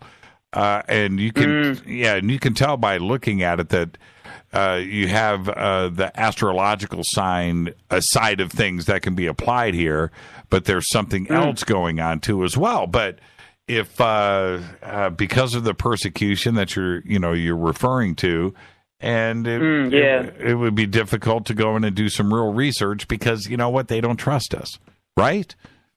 Well, yeah, to a greater or lesser degree. I mean, you'll find that thank God for the really awesome people that we have in our country that are the progressive community. They've established these relationships, and I think we'll start to see more come into fruition with this side of things. I mean, especially at the Mullumbimby. I mean, you look at that, and it almost is reminiscent of some of the stuff that Sam Osmanagic has in Bosnia. You know, those big, huge, massive. It almost, when you drive past it, it almost has that feel of just seeing the scenic view of that from the distance. It's epic. It's very epic. Insane for me to look at here. Let's take a break right here. Our guest tonight, RD Jari. All right, man, what a conversation. Follow me on Twitter at JChurchRadio. You can follow RD Jari on Twitter. More with RD right after this short break. Stay with us.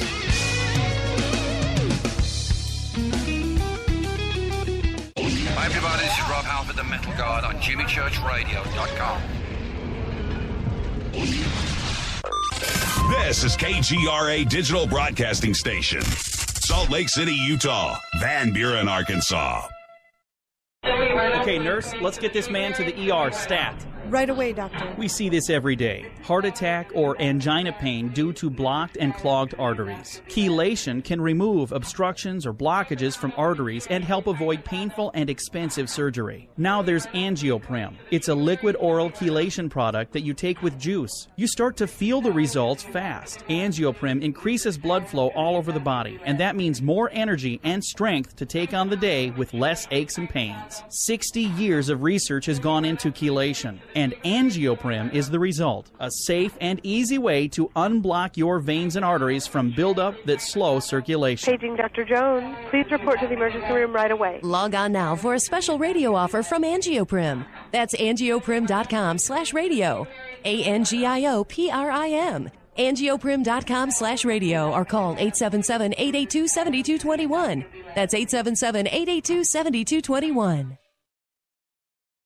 So, you love talk radio? Then you'll love TalkStreamLive.com. TalkStream Live is always on, 24/7, with the best streaming talk shows. Find your favorite talkers and discover some new ones. It's free, readily available online or on the smartphone or tablet. Finding your favorite talk shows all in one place has gotten a whole lot easier. Just go to TalkStreamLive.com. Be sure to download the free apps from Google Play or the iTunes App Store. My name's Doug Salamone, and I have a new show for you that will blow your mind. So what kind of show is it? It's a podcast, and it's called In the News.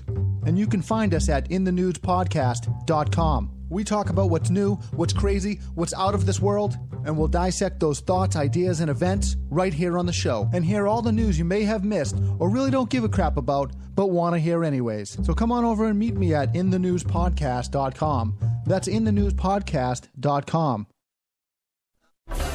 Did you know that when you're on the road with limited data or Wi-Fi available, you can still listen to every minute of Fade to Black by just calling 605-562-4482. No smartphone, app, or internet needed. It saves your data plan and no extra cost if you have unlimited minutes. Just call 605-562-4482. You can listen to me, Jimmy Church, on any phone, anytime, anywhere. Go Beckley Tappy.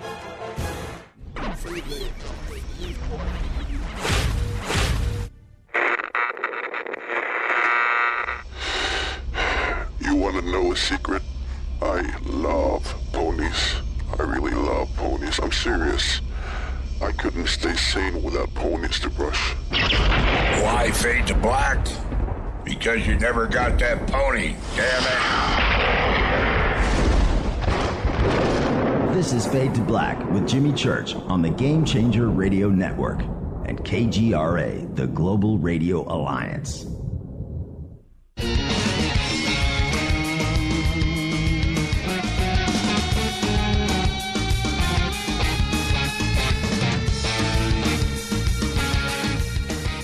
Welcome back, Fade to Black. Our guest tonight, RD Jari, live from Australia, by the way. Very, very cool. Now, his website is battleforskeptron.com. The links are over at jimmychurchradio.com. And before we get back to the conversation, RD, where can everybody get your book? Yes, basically what I've done is I've done something very, very special for yourself and all the Fadenauts and everyone on Fade to Black. On my website, www.battleforskeptron.com, Skeptron spelt with SK, so not SC, I've got a 50% off for 3 days. So all they need to do is jump onto my website. It's the first thing that comes up. They just register their email. I will send them a special 50% off discount code, and that's for the Amazon store. And I believe a lot of the time, the Amazon store in America is usually very cheap or next to nothing when it comes to shipping. So that's for you guys, and I'm happy to do that for 3 days, and I can't wait to get this book into everyone's hands. Yeah, thank you so much for that. Very cool. Okay, so just everybody, just click on the links over at jimmychurchradio.com. Battle for Skeptron's right there, and you know what? We thank you for that. Very, very cool. Now, you're welcome, mate. You're welcome. I'm going to go from the ancient to the new. There's one thing about Australia that, for me, the deepest, darkest thing that we can talk about, Pine Gap and the NSA and surveillance, and it's going on right there. Do most I want to know your take on it first, but do Australians even know that Pine Gap exists? For the most part, Jimmy, no. They simply don't. I mean, I have conversations with people and say, hey, you know, we have our own Area 51. And they look at me strange. They say, what are you talking about? I said, yeah, we have an installation that is called Pine Gap. It's in the center of Australia. And, it's basically a CIA installation. And no one knows about it. No one at all. So, at least in my sphere of people that I hang around with, though, of course, the progressive fields in disclosure, they will obviously know about this. It's crazy. So basically, it's southwest of a town called Alice Springs in the Northern Territory, centre of Australia.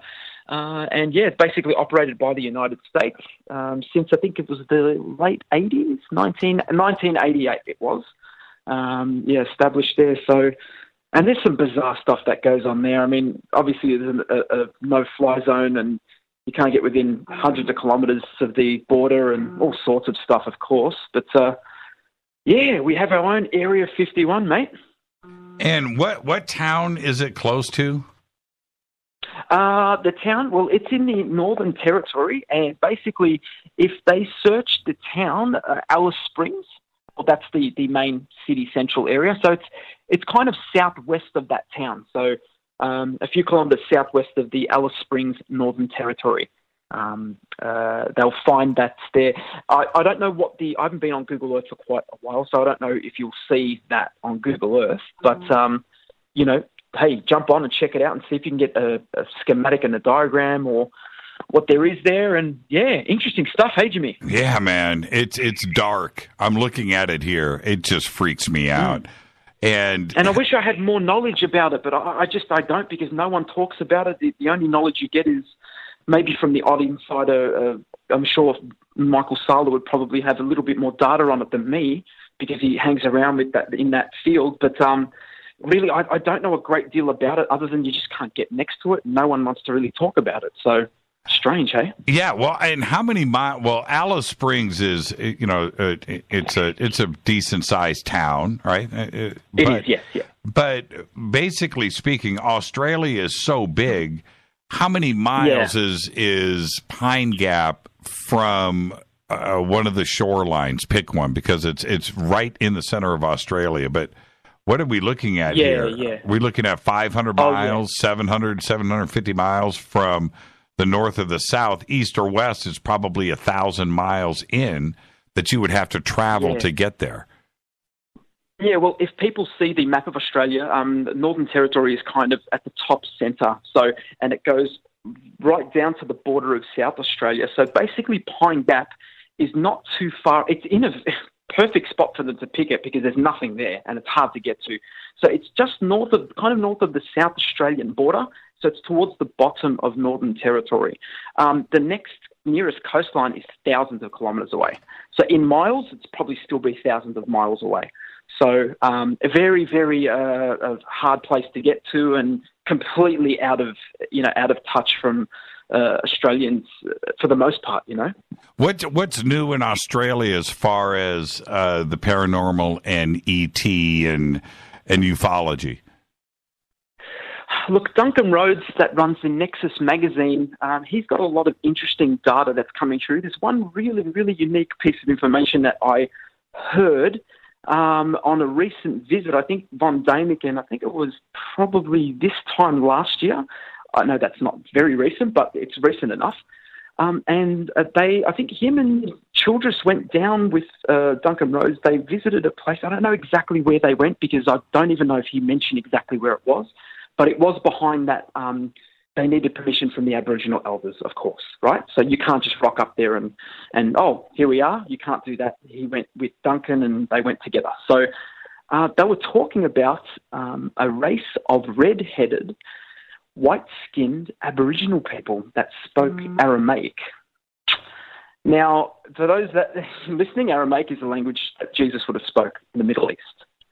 So they had language in Aramaic. They spoke Aramaic, and they wrote in the Aramaic symbols. So mind-blowing, Jimmy, completely mind-blowing. So basically what happened was he just gave a little presentation on this facet of it, and we had no idea that this even existed. And when you start correlating it with the elders, they do mention that there are red-headed, white-skinned Aboriginals around, or they were around anyhow. I think some people still have those genes, where the hair's still red and the skin's a little lighter. Whether that was the European influence or not, we don't know, because, we just don't know. So how mind-blowing is that? Wait, yeah, that's crazy. Okay, so are you saying that Duncan, and we love Duncan, Duncan's a great guy, are you saying that what Duncan is suggesting here is he has evidence of this, or was this relayed to him from oral tradition from an Aboriginal elder? Where did he get the information from? And as you answer that, are there any still alive Good question. I think this was a conversation that he did have with the elders. However, it was a while back, and I don't remember the exact parameters of what he was describing as far as where the knowledge come from, but he was there with the elders, and he did mention that there were those people with the red hair, the white skin, and that they've spoken the Aramaic language. Now, there may be evidence there, like physical evidence. I don't know. I haven't researched it and looked into it too far, but because there's nothing, I would have to speak with Duncan. There's nothing really online about it. But I think this may have been knowledge. This would suggest Jesus, right? Or his relatives. Jesus was a ginger, right? He was a redhead. But that, and speaking Aramaic, I look, save the email, everybody. Just, you can save the email right now. Don't even send it. But that's what that would suggest. That's what that would suggest, wouldn't it? I mean, how would somebody speak Aramaic in Australia? I mean, yeah. Well, it suggests a lot of things, Jimmy. I don't even necessarily think it may 100% mean that, okay, Jesus was here or wasn't, but it does let you know that, okay, there's more to this continent than what we are being told or what the academia express. So we need to start looking into it and start researching and start getting this knowledge, and not second-hand, third-hand. Let's actually get the knowledge. Who's got the knowledge? Let's speak to them. Let's deal with them. Let's find out. So I just think it means that we were contacted here a long time ago. Whether it was by Jesus or not, I don't know. I'm not saying that, but interesting nonetheless. Now, also, before we start to wind this down, I've got to talk about Antarctica because one of the where Australia is and New Zealand, a lot of the flights come out of Australia, and so forth. The researchers stage out of Australia and New Zealand and head south. A lot of activity lately, and that comes out of Australia. What do you think is going on in Antarctica?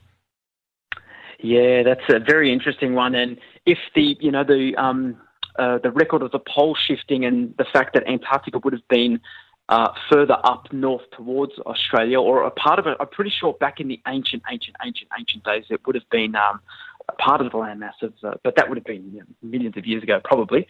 But yeah, there's a lot going on in Antarctica at the moment, and I think that's why Australia is so significant, because we are the closest major landmass, including Tasmania down the bottom, to Antarctica, and this makes it so compelling and so, wow, this is just not very far from where we are. So if what is happening, in these circles of disclosure and, ufology, and that, the Nazis were there, and then they've found a couple of motherships that are kilometers long, and there's stasis beings under there, and all the excavations, if any of that is even 5% real, then, whoa, we are definitely in for some surprises in the foreseeable future. That's for sure. Knowledge of that, though, in Australia, as far as I know, it's not very broad. There are a few people who know that there's installations, or, the Nazis were there in the day, because obviously the transmission of Admiral Byrd back in the day, you have them flying through, and even though it was a bit of a misdirection of what really happened, at least the knowledge is still in the consciousness of the people. So, yeah, really interesting down there, Jimmy. What are your thoughts on it, mate?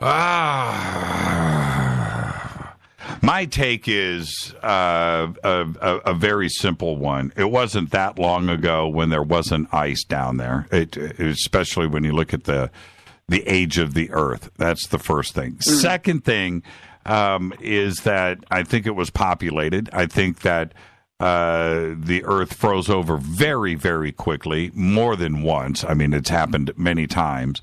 And whoever lived there was covered in ice and snow and frozen very, very quickly. And therefore, it is remarkably preserved. I'll tell you one thing.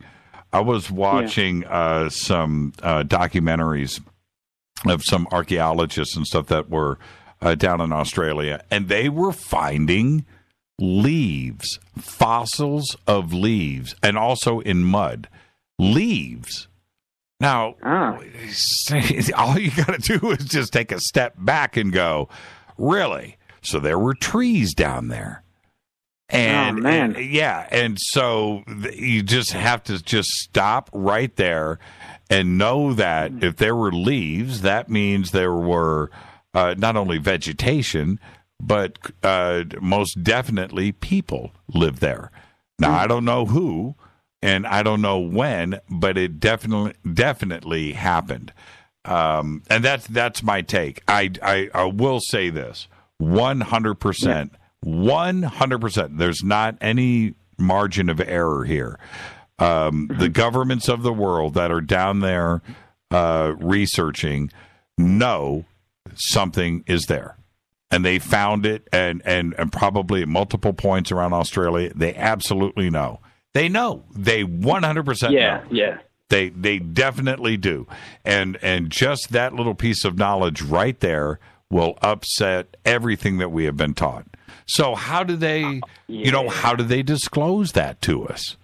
How do you do it, Jimmy? I mean, how do you do that? How do you tell people, right, this is what happened, forget all that, now that's this? How do you do that without people, freaking out a bit and, I don't know, man. I don't know. I don't know either, because what it involves is, let me ask you this.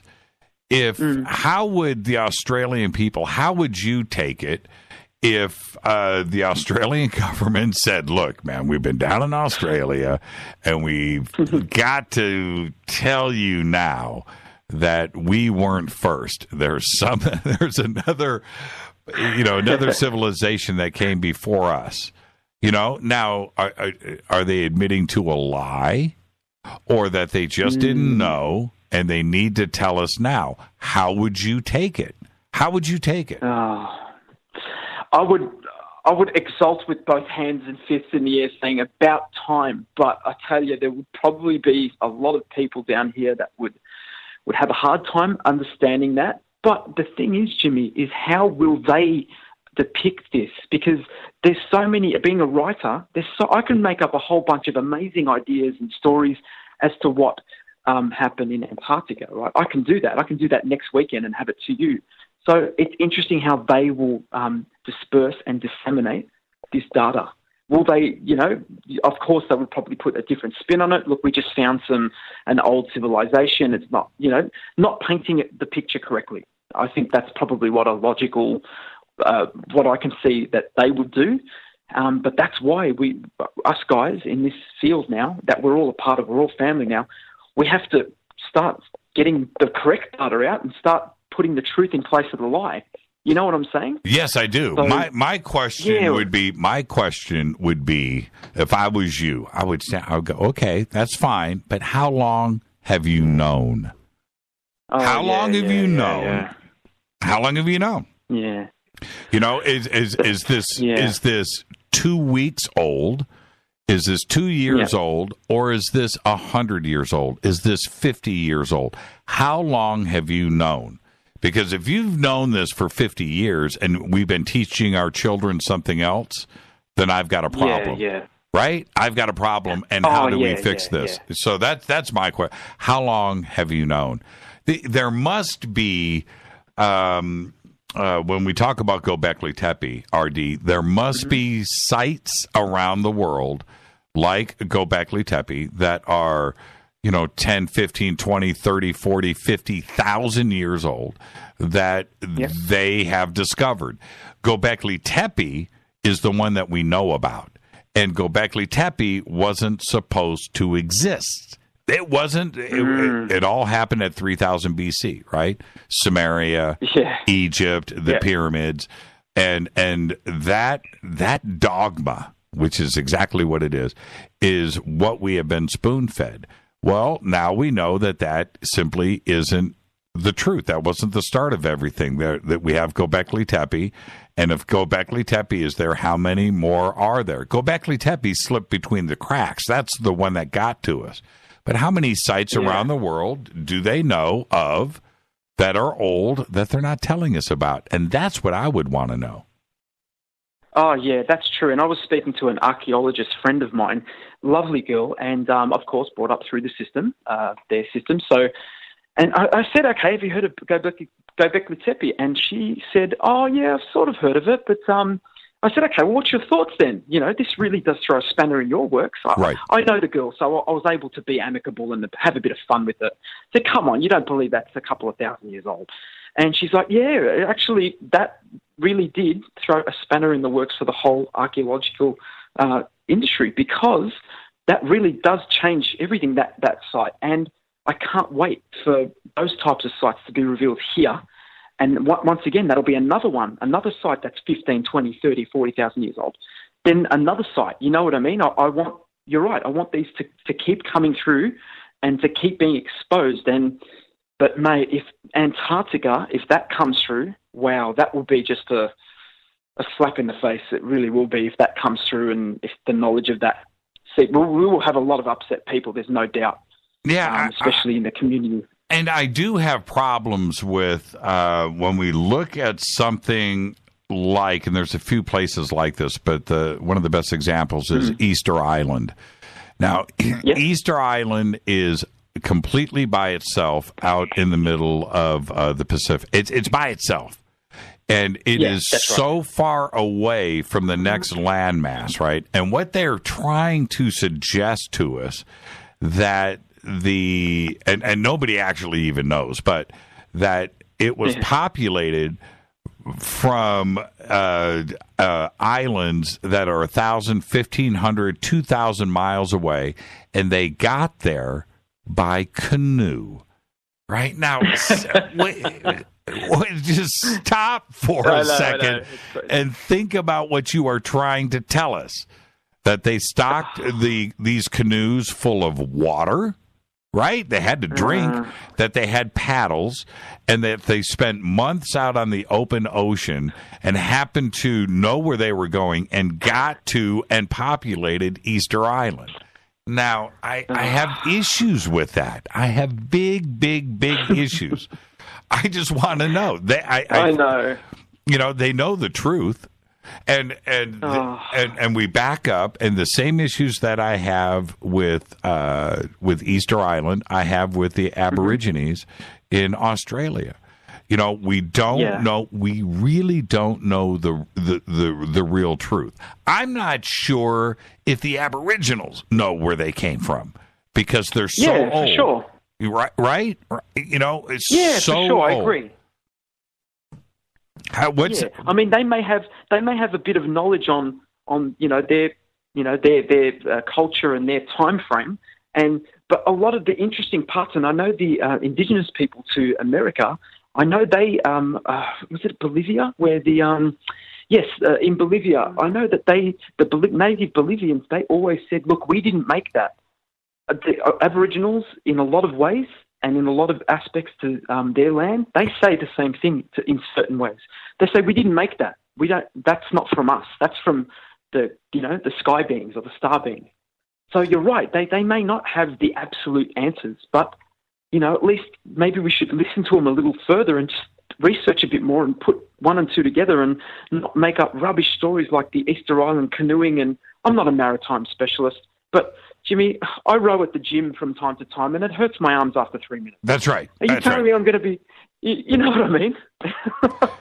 It blows my mind. It really does. Because look, today you, RD, you are smart. You are able to research. You're able to apply the hive mind, get information from others out there, and collectively we can look at we are so much smarter today. We are smart. 100 years ago, 200 years ago, education hard to come by, and the information that you had access to questionable. But today it's not that. It's we are much smarter.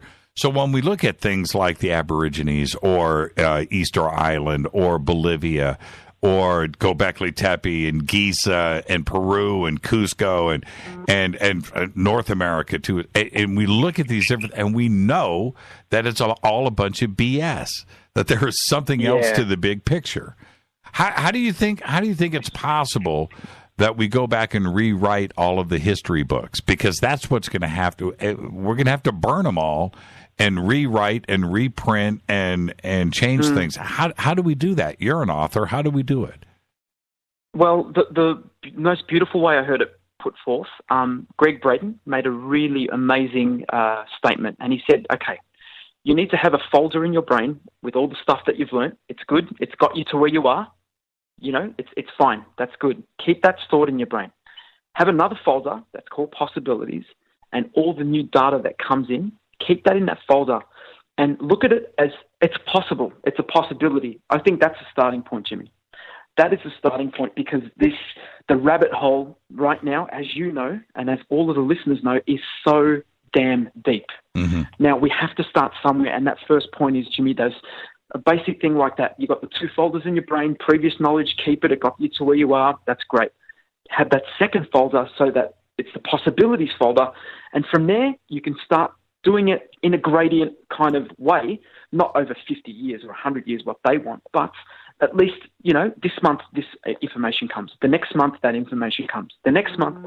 So, you know, it's not as shocking to the individual. And I think that approach, even some really hard people that I've had to deal with and speak to that are against what I believe in and what we believe in, even those people, when I mention that, they usually do sit back and go, okay, well, I can see what you're saying. I don't agree with you, but I can understand that. That, my friend, is a very good starting point. When's the next book coming out? What's up next for you? Well, I hope to have it done before the next Conscious Life Expo, my friend. So I'm writing away aggressively. So fingers crossed we have it out hopefully early next year. That's my fingers crossed I can get it done and get it over the line. So yeah, looking forward to getting that next book out. Heaps and heaps of disclosure in there, and the readers are going to absolutely love it. And I can't wait to get you back on the show. We've got, I didn't discuss Kelly Cahill, one of the craziest things ever out of Australia. That contact experience, to me, it still sends shivers down my spine. Absolutely incredible. But anyway, I can't wait to get you back on the show. Thank you so much. Yeah, for sure. Everybody, battleforskeptron.com. Go over, register, and RD will send you a discount coupon, 50% off of the book. Thank you so much, RD. Brilliant conversation tonight, my friend. Thank you, Jimmy. So happy to be on there. And any questions, if you've got my details, my friend, just get in contact. You got it, RD. Thank you so much, and be safe out there. Will do, mate. You too. RD Jari, thank you so much, live from Australia. And I got to tell you, we should post the original, get it up there on Twitter, the pic that he sent us. It's still, to this day, one of the coolest things ever. RD Jari, the book, Battle for Skeptron, battleforskeptron.com. Go and register and get it. I'll be right back with all the news you know nothing about. I'll open up the phone lines. I'll be right back.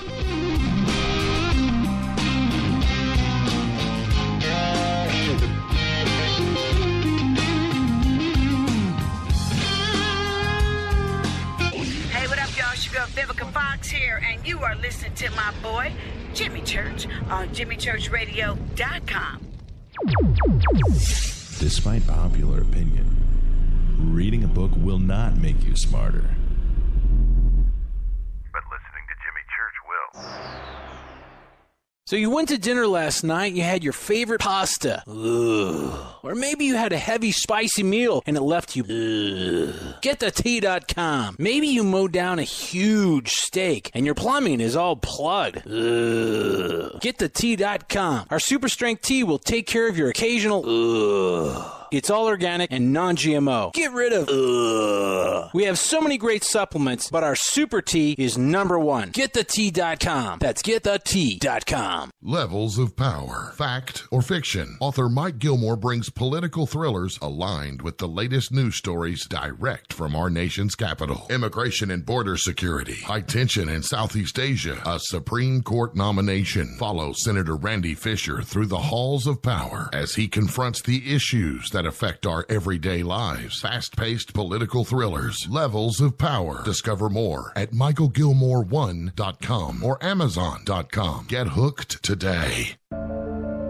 When you take the beans from Central America with dashes of Indonesian and African mixed in and then roast it to the dark side of fade to black, you create the ultimate brew of fringe. Introducing the Fade to Black blend from Rivermoon Coffee. Yes, Rivermoon's darkest customized roast was created for the love of Fade to Black. The alchemy of masterful roasting and smoking the beans is in every sip of this full-bodied dark Java. I need my coffee dark, deep, with distinct bittersweet chocolate highlights, just like the bunker. Leaning further into the darkness of the roast is Fade to Black blend from Rivermoon Coffee. Just click on the banner at jimmychurchradio.com and use the promo code F2BBLEND for 15% off of your order today. Go Beckley Teppy. What's up, Fadernauts? Studio Dome loves Fade to Black and the F2B audience so much that they have put together the ultimate stereo Bluetooth system. They've done it just for you. Man, check this out. The Studio Dome SBB2 stereo system is here. It's featuring two Studio Boombox 2 SBB2 wireless Bluetooth speakers, packed in its own custom hardshell case. This Studio Dome system features the very latest in stereo Bluetooth technology. The two full-range boomboxes are in true wireless stereo. You've got to hear this. It's amazing. It's just $129 and use the promo code JCRTWS and you'll also get free shipping. It's simple. Just go to jimmychurchradio.com, click on the Studio Dome banner. Go Beckley Teppy.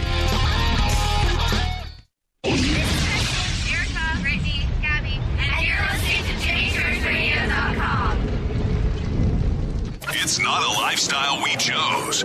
We were born this way. KGRAradio.com.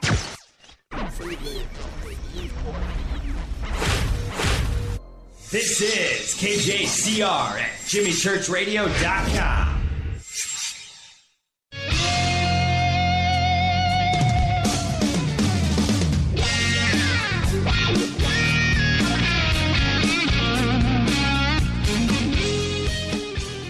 All right, welcome back.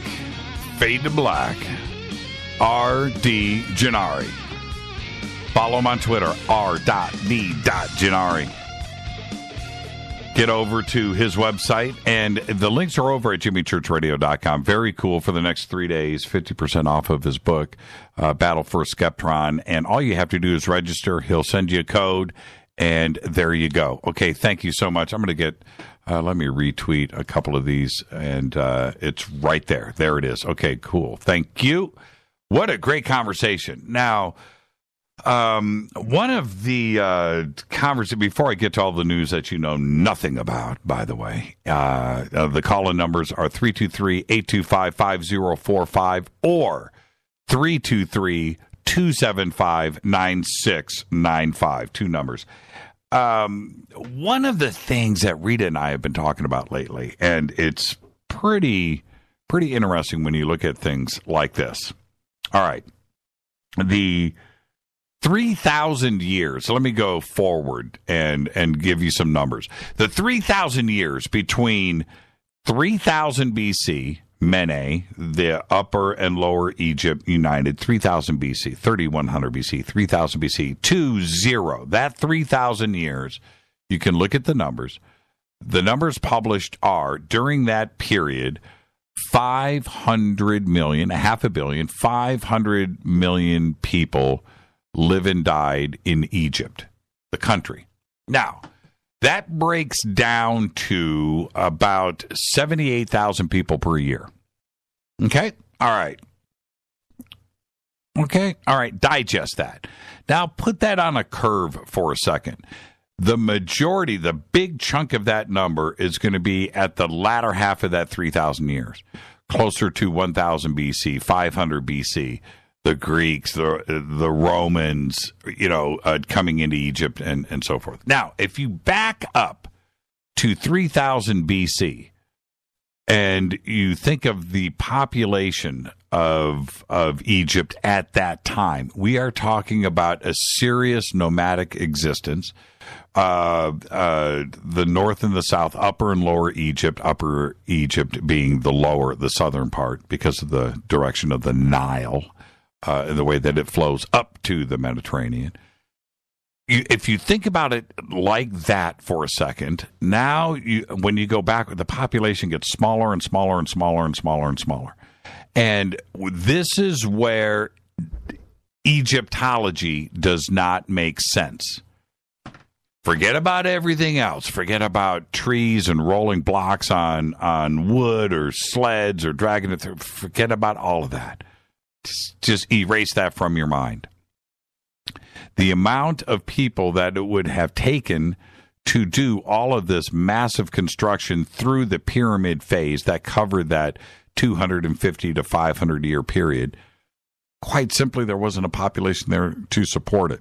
Now, and if you back it way up and you go to 2650 to 2700 BC, so close to that 3,000 year BC starting point with Mene and the uniting of Upper and Lower Egypt, not taking anything away from Shock or Hancock or Boval or Laird, anybody else that has done fantastic, John Anthony West, fantastic research on Egypt.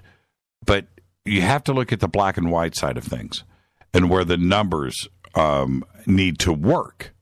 So if you go back and you think about this curve, if you're looking at me on the bunker cam right now, so you have this and you've got a curve of the population that goes like this. Well, you get back here to 3000 BC, we're talking about a very small population, a nomadic existence, Upper and Lower Egypt, these tribes that got together, fought, and united. Mene becomes the first pharaoh, the first dynasty, and there's dynasty 0. Let's not get into that. But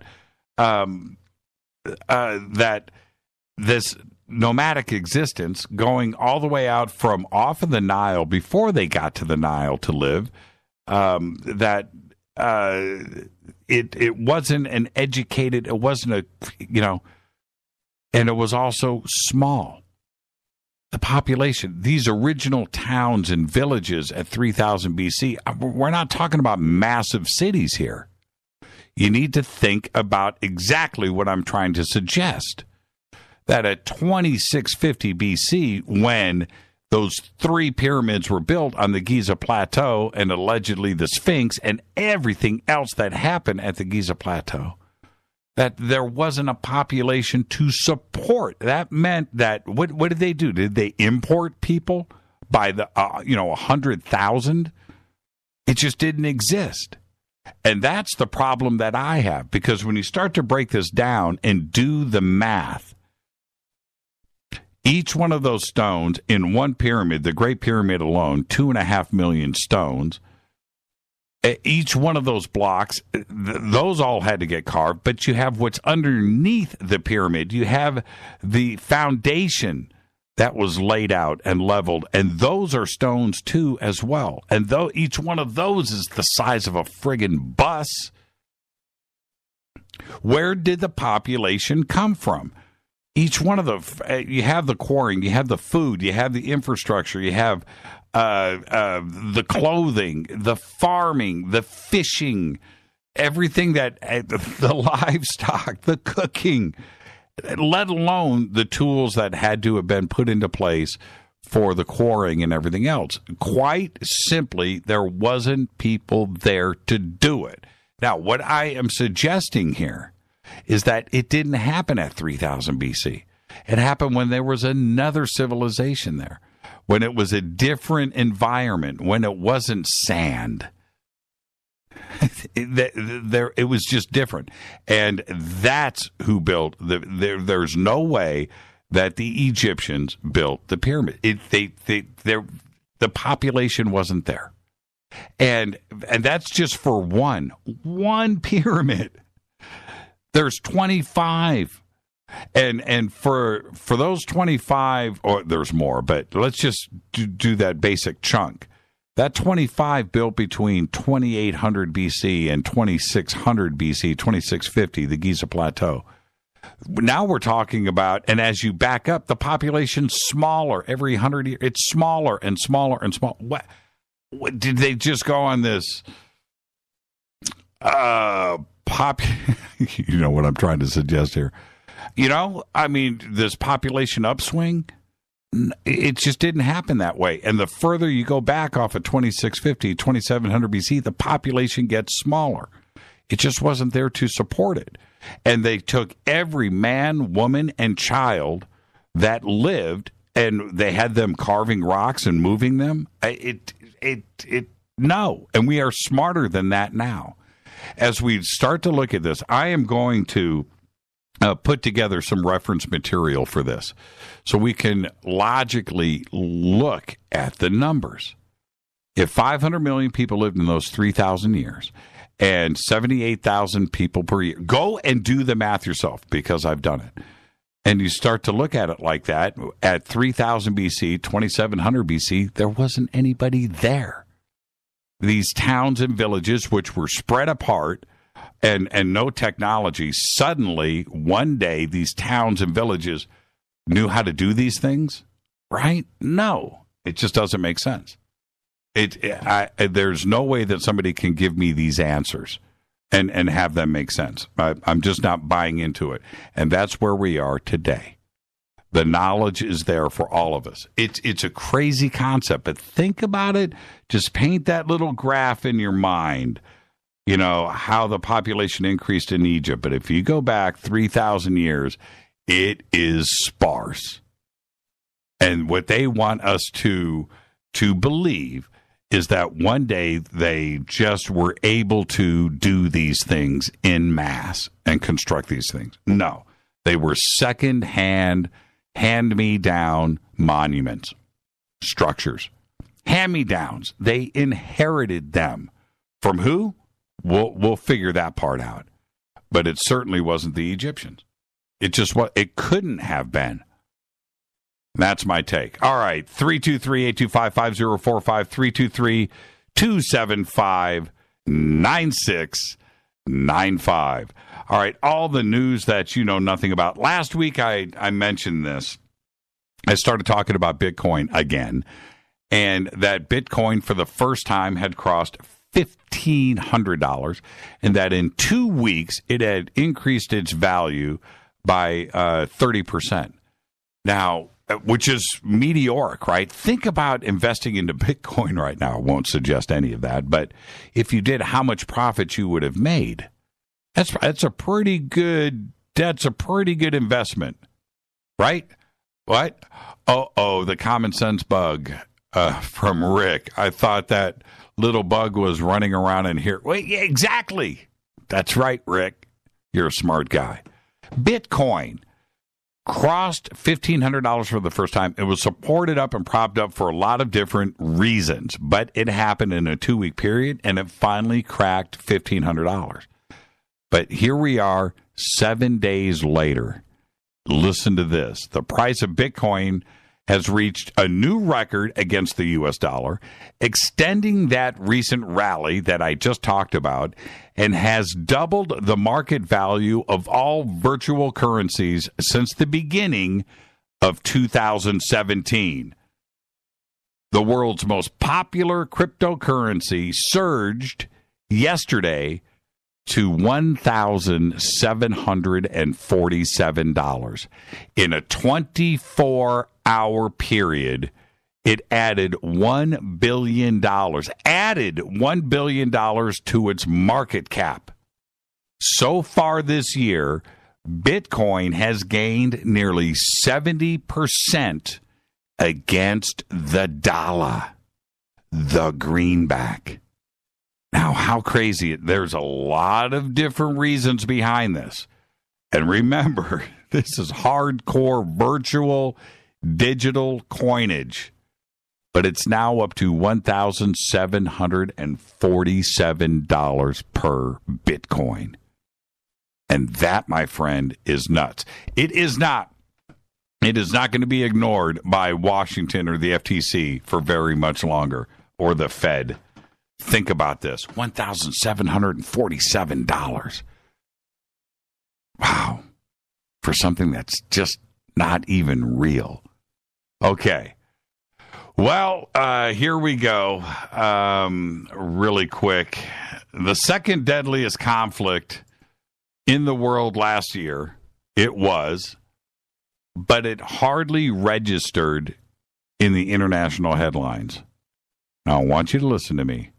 As Syria and Iraq and Afghanistan, they dominate the mass media. They dominate the news agenda. They dominate the headlines. But the one that hasn't been talked about, Mexico. Mexico's drug wars last year claimed 23,000 lives, second only to Syria. Syria, 50,000 people died as the result of that civil war.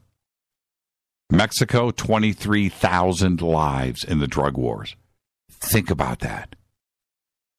Iraq had 17,000 conflict deaths. Afghanistan, 16,000. Yemen, 7,000. Mexico, 23,000. Nobody is talking about it. Nobody. I don't understand. Now, what is it about the media? This is, we're talking about the United States, our neighbor, Mexico. This is going on down there. And right here in the United States, not spoken about, not talked about, not mentioned. We talk about El Chapo sitting in a jail here. But we don't talk about 23,000 people who lost their lives right here. Our neighbor, our friend. It's absolutely crazy. Think about that. 23,000 lives. We talk about, and look, Syria, it's tragic. It's tragic. Iraq, tragic. These are sad, sad situations. But that's a world away for us, right? It's a world away. And right here on our own border, Mexico, 23,000 people lost their lives last year in the drug wars. I don't understand. I don't. When I talk about the mass media every single day and my job and what I do, right? And in a lot of cases, I'm proud. We need to, and here we have this situation not talked about. Let's move on to Buzz Aldrin. All right. You know what? A quick phone call, really quick. Let's do this before I continue on with the news. Hi, you're live on Fade to Black. Who's calling? Hey there, it's Kendra. Hi, Kendra. Ventura. How are you? How are you? Oh, I'm excellent, Jimmy. So I have a technical question. I finally signed up to be a Fadernaut, did a little while ago, and I can't figure out how to get the live stream of you in studio there in the bunker. How do I get that? Right. Well, I would think I don't have it open right now, but there's got to be a bunker cam tab, right? Yeah. Okay. Bunker too. Okay. Yeah, there you go. The easiest way to do it, grab one of the Fadernauts in Twitter and have them post the link. I'm live in the studio right now, so I can't just right and just do that. But I get it. But I also wanted to share another assumably ET craft story that I have. It's short. Okay, go ahead. Share that? Sure.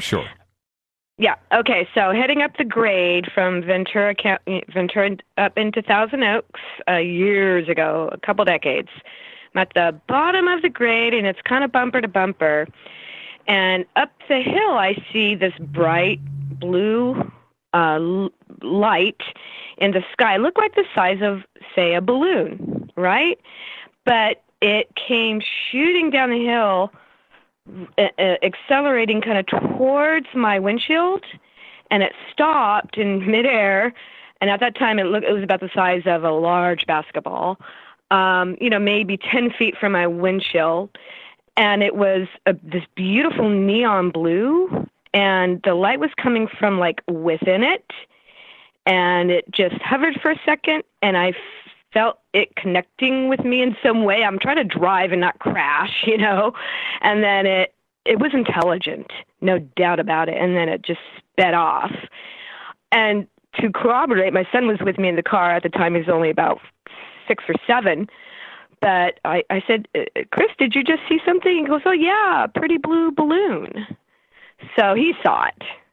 So I just wanted to share that because I've had 3 sightings in the Thousand Oaks, Newberry Park area over the years. So just wanted to share that. Yeah, thank you so much for that, Kendra. And there is something going out on the west end of this valley and through that grade. I've had a few people actually call in with similar sightings just like that on the 101 right there. So, there's definitely going on. Yeah, it's going on out there. Thank you so much.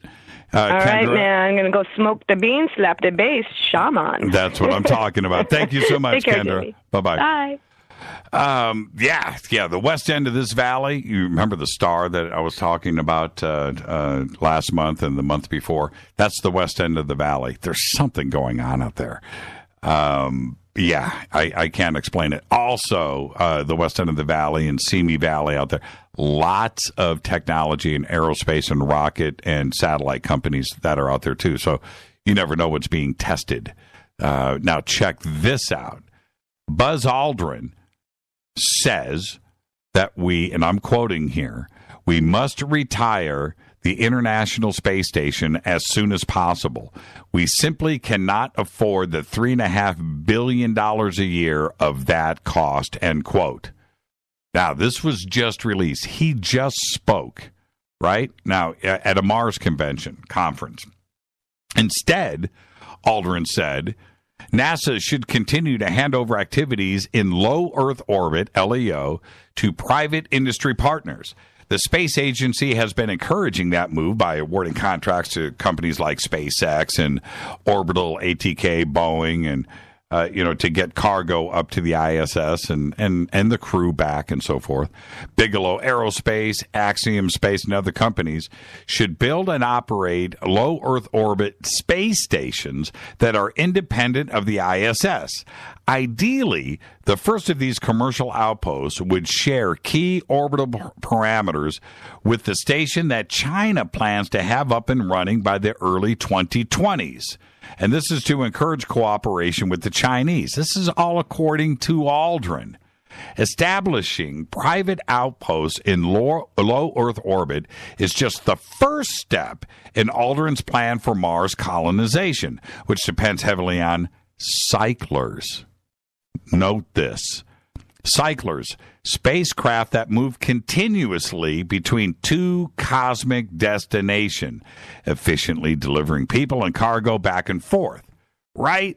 Now think about this. Not a rocket that takes off from here and goes to the moon, but a rocket that would go from here to our low Earth orbit space station. And then from there, we have these cyclers that go to the moon and back. Right? Think about this. Aldrin continued, the foundation of human transportation is the cycler, a very rugged craft. So it'll last 30 years or so with no external moving parts. Then he went on to say that step 2 involves the international spaceflight community coming together to build cyclers that would take people on trips to the moon and back. Such spacecraft and the activities they enable would allow the construction of a crude as in CREWED, crude lunar bases, where humanity could learn and test the techniques required for Mars colonization, such as how to manufacture propellant from local resources. This is all according to Buzz Aldrin. Then would come the Earth-Mars cyclers, which Aldrin described as an evolutionary development of the prior cyclers. Aldrin foresees these various cycler iterations enabling a crewed mission to a near-Earth asteroid by 2020. That's in 3 years, 2.5 years. And a Venus flyby by 2024. If all goes well, the first future Mars settlers could launch in the early 2030s. And that's according to Buzz Aldrin this week at the Mars conference. Now, continuing with that, SpaceX today has taken the next step on its mission to Mars after a successful static fire test of its massive Falcon Heavy rocket at the company's Texas development site. With a liftoff thrust comparable to approximately 18 747 aircraft operating at full power, SpaceX claims that the rocket is the world's most powerful. Elon Musk's company hopes to launch the Heavy Falcon late this summer. Now, it's pimped out. It's a pimped-out version of its Falcon 9, the company's Falcon 9 rocket, which, along with its Dragon capsule, has been used multiple times to bring supplies to astronauts on board the International Space Station before coming back to Earth. The rocket's triumvirate of boosters give Falcon Heavy substantially more thrust than the Falcon 9, allowing the larger rocket to carry more than, now check this, 140,000 pounds into lower Earth orbit and 37,000 pounds to Mars. How big of a jump is that? Currently, the Falcon 9 can only lift up 50,000 pounds into low Earth orbit. That's right. Well, yesterday, SpaceX released footage of the static fire test. You should see it too, which ignites the boosters while the Falcon Heavy is strapped to the ground and can't take off. Pretty cool video. You should check it out.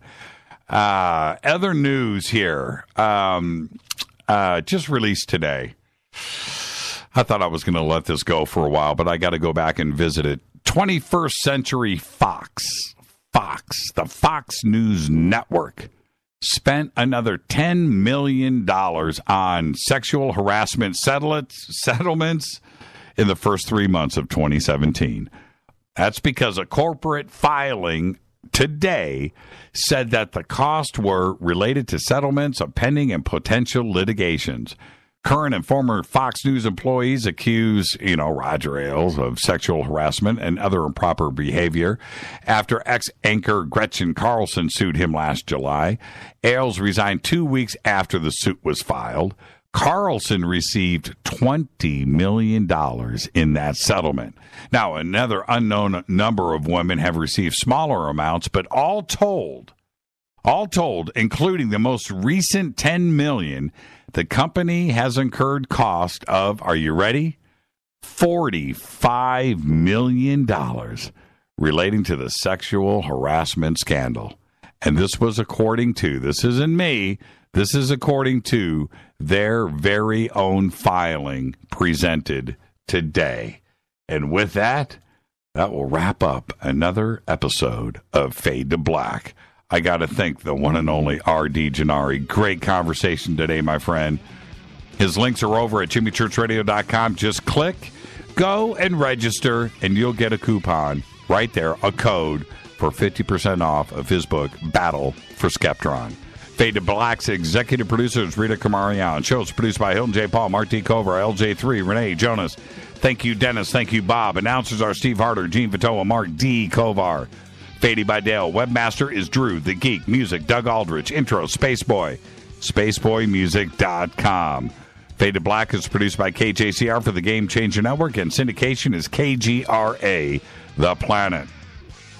This broadcast is only copyrighted 2017 by Fade to Black and the Game Changer Network. It cannot be rebroadcast, downloaded, copied, or used anywhere in the known universe without written permission from Fade to Black or the Game Changer Network. I'm your host, Jimmy Church. We're taking tomorrow night off, but I will be on the Den of Lore show tomorrow, 3:30 p.m. Pacific. We'll have links up for you. Until then, I'll see you guys Friday night on Coast. Everybody be safe. Go Beckley Teppy.